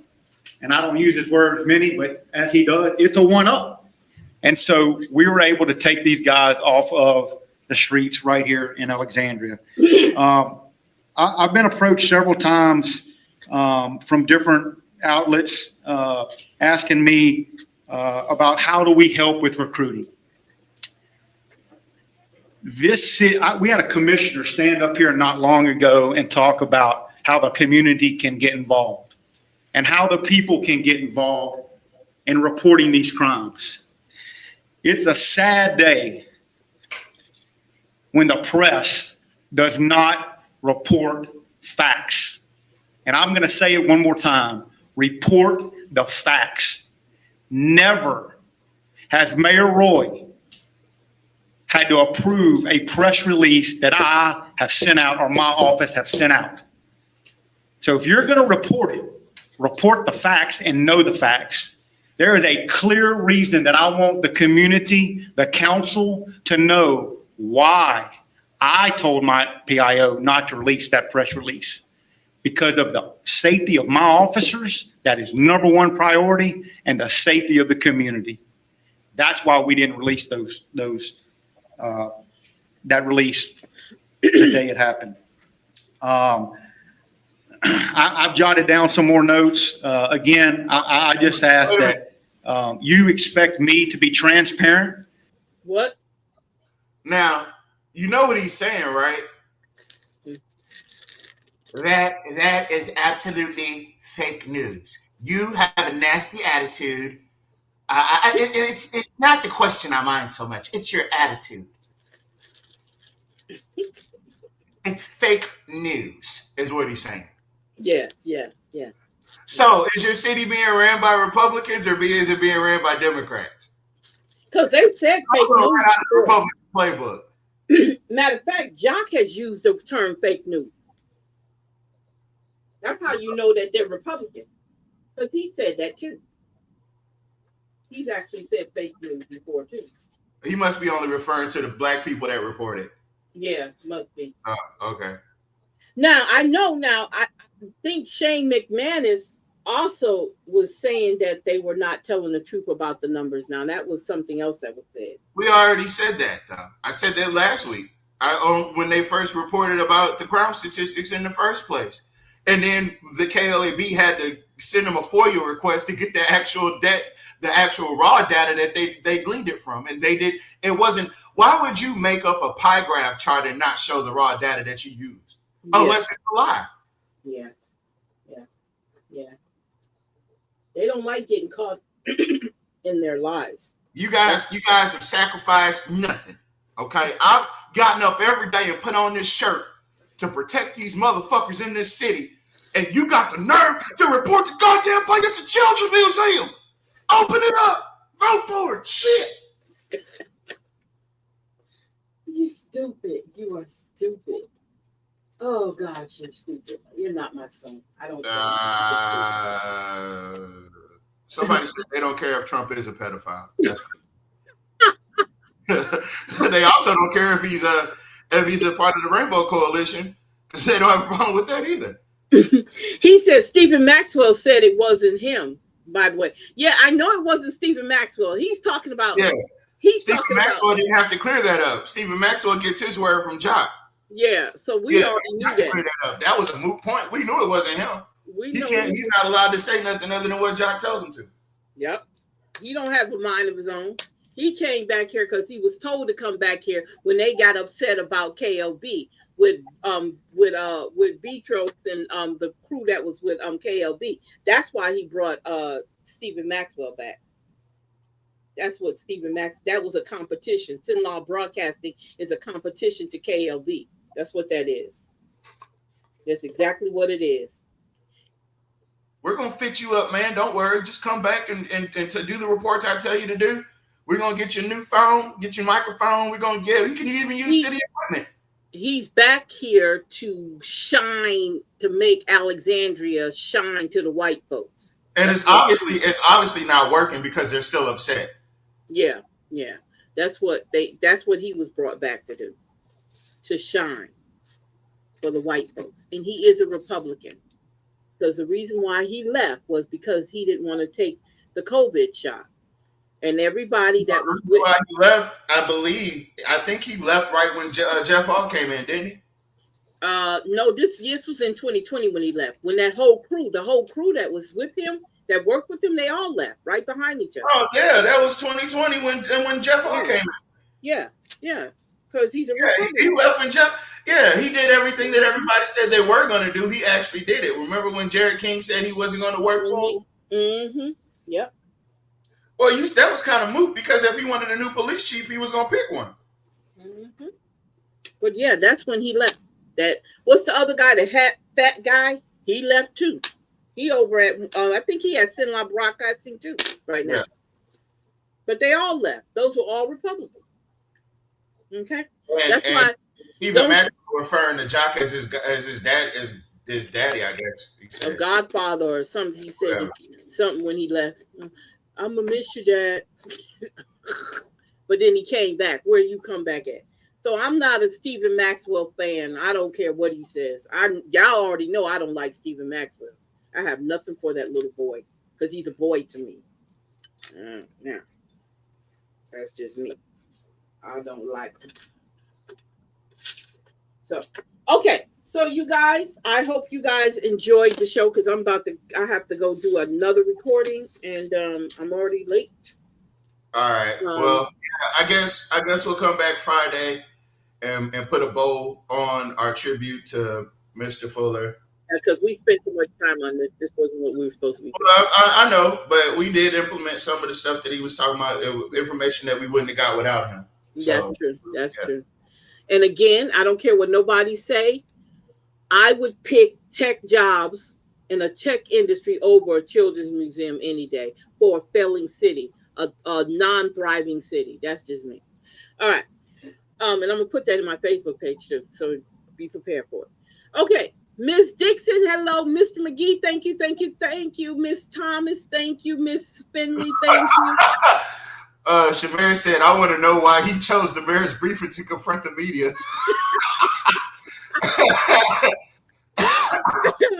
Miss Finley got jokes all the time. She be keeping them low key, but she. She said, "Is he threatening us?" I don't know. Y'all are you seeing it too? Shit, I don't know if he threatened us. That shit. God damn it! You don't want to go to war with me? How motherfucker you want to go up with me? Yeah, you sound like you want to go to war with me. You want to go to war with me? Oh, Jesus. I'm here is picking cotton. Whoa, champ. Whoa. You went too far, champ. Whoa. You can't be talking about picking cotton with me. Yeah, wait a minute. It wasn't supposed to go that far. It's not that serious. Thank you, Mr. Brown, for all the information you share with us. Thank you. Ms. Bell, thank you. Oh, before we go, you guys, I'm sorry. I got something sent to me. Remember yesterday they were talking about flushing out the systems, right? Remember that? Yeah. Well, I got something I need to share with you guys because I'll forget if I don't do it now. Let me get it for you. Before we go, before the night's out, I want to share something with you. Hold up. That was sent to me. Well, it wasn't sent to me. Well, it was sent to me. Hold up. No. Stop sharing. Because y'all getting into my business. Y'all don't need to be in my business.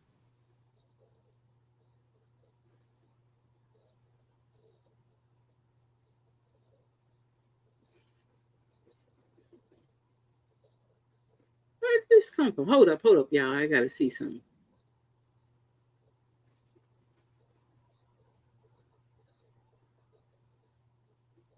Okay. I don't know where that came from. Okay, so let's see. Hold up. I'm sorry, y'all.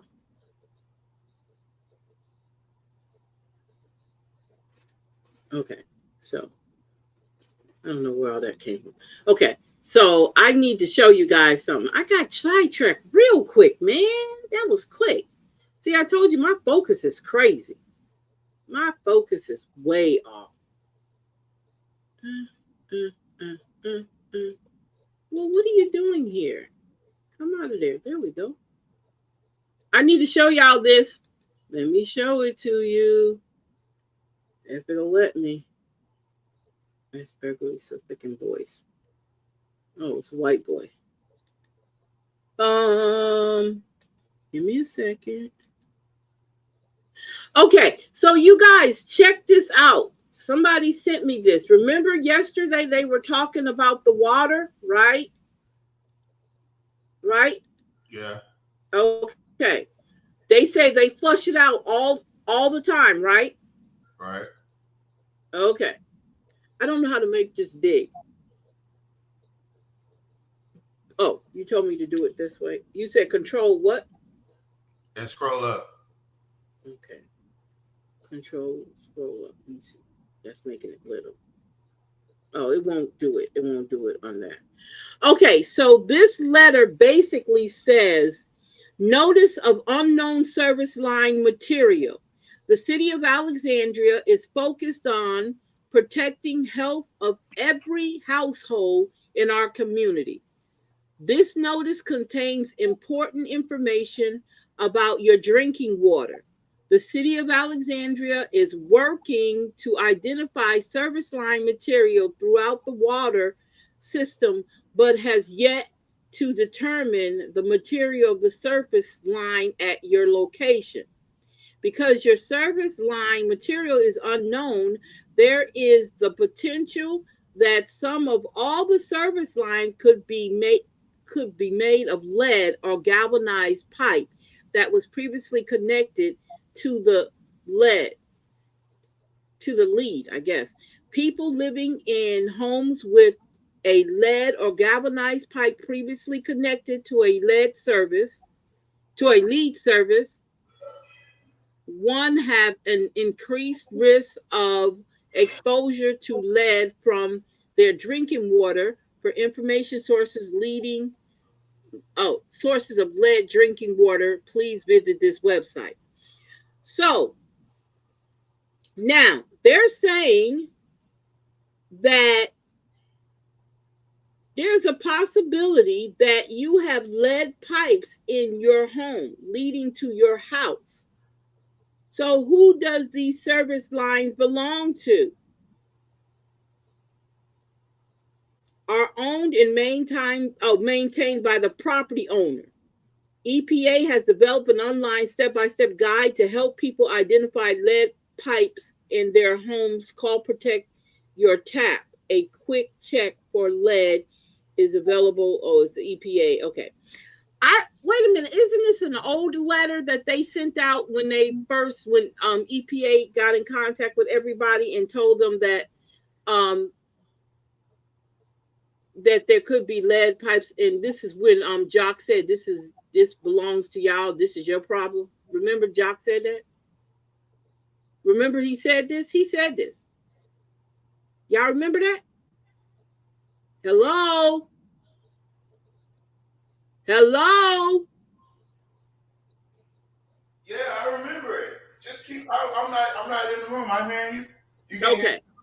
Okay. No, we can't hear you because you ain't in there. Right. All right.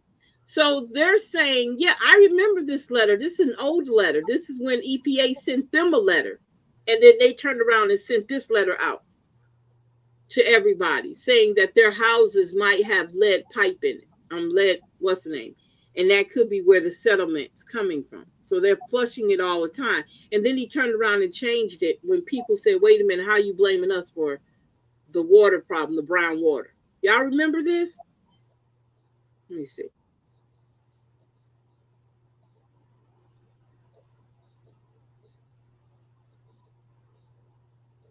Damn, I missed out. Oh, because I was calling everybody out. Okay, hold up, y'all. Is that the whole letter? No, that's the letter, but I'm not gonna read all of it because I could barely see it. So do y'all remember that? Yeah, Miss Dixon says she remembers that. Let's see here. So, and he tried to blame y'all for it, saying it came from y'all because he didn't want to. When reality is, they've never fixed the pipes they've never took time out to fix the pipes under the city of Alexandria. But I guarantee you this: 4 and 5 don't drink brown water. I promise you they don't. I promise you they got the right kind of pipe on their water system. I promise you that. I'm just saying. Yeah, this is an old letter. This was sent to me, but this is an old letter. I remember when that letter came out. But they said again, they say they flush the lines all the time. That's a lie. Because if you flush your lines all the time, then you would know that it's rust and there's something that is, but that wouldn't cause the water to be brown. It's something else going on. That's what I see. But anyway, I just wanted to share that with y'all. I knew it was something else I forgot. Okay, so we'll be back Friday, I guess. But in the meantime, y'all enjoy y'all night. Thank you for hanging out with us to the end. We're down to 3. Thank you, thank you, thank you. I hope you guys learned something tonight. I hope you guys go back and probably watch this if you need to. If you're interested in what's going on in your city, that's the reason why we share this information. But y'all already know. I told you. I'm building you this big, beautiful mansion. You're going to really love it. I ain't going to offer you nothing else. But I'm going to build you this big, and you guys need it. Again, this is not for us. Okay? Just keep that in mind. Okay. So you guys have a great night. Thank you, Miss Finley. Thank you, Miss Dixon. Thank you, Miss Thomas. I hope you're doing well. Let's see here. Who else did we miss? Mr. Turner, thank you, thank you, thank you. People from Gina, Winfield, Colfax, Leesville, DeRitter, Ville Platte, Bunkie, Marksville, Simsport. All those small towns would bring money to Alexandria for the summertime. A water park right off 49, like Malcolm X Labadan tried to get, would bring people from all over. Yeah, they sure would. That's so true. Right. What would you come in to see? Yeah, that's right. No, we black people can't work there. Y'all notice that old money don't want real paying jobs to come here. Like in, yep. Yeah. This ain't nothing but something to get him back in office. Yep. And then he's going to stop if he get elected. Yup, it won't be completed. You're right, Nat. Remember the mayor said that everything they do doesn't mean they're going to make money from it? Yeah. They need to shut it down, a waste of time and money to the city and our tax dollars. That's right. They don't even pay the IT department a livable wage. Yep. I'm sorry, I'm just reading all. I didn't put it on the screen. I don't like this little thing right here where you put it at because you can barely see it. They need to make it big. I'm going to have to complain. All right. And thank you, Miss Bell. Thank you, Miss Dorsey. Thank you so much, you guys. You guys have a great night. Miss Battles, thank you, thank you, thank you. I'm trying to make sure I get everybody in because I don't want to miss anyone. Let's see here. Yeah, I think we got everybody. Oh, Miss King. Hey there, Miss Gloria. Thank you. Let's see here. Mr. McGee, I don't know if I said anything to you, but thank you, thank you, thank you. You guys have a great night and bye-bye.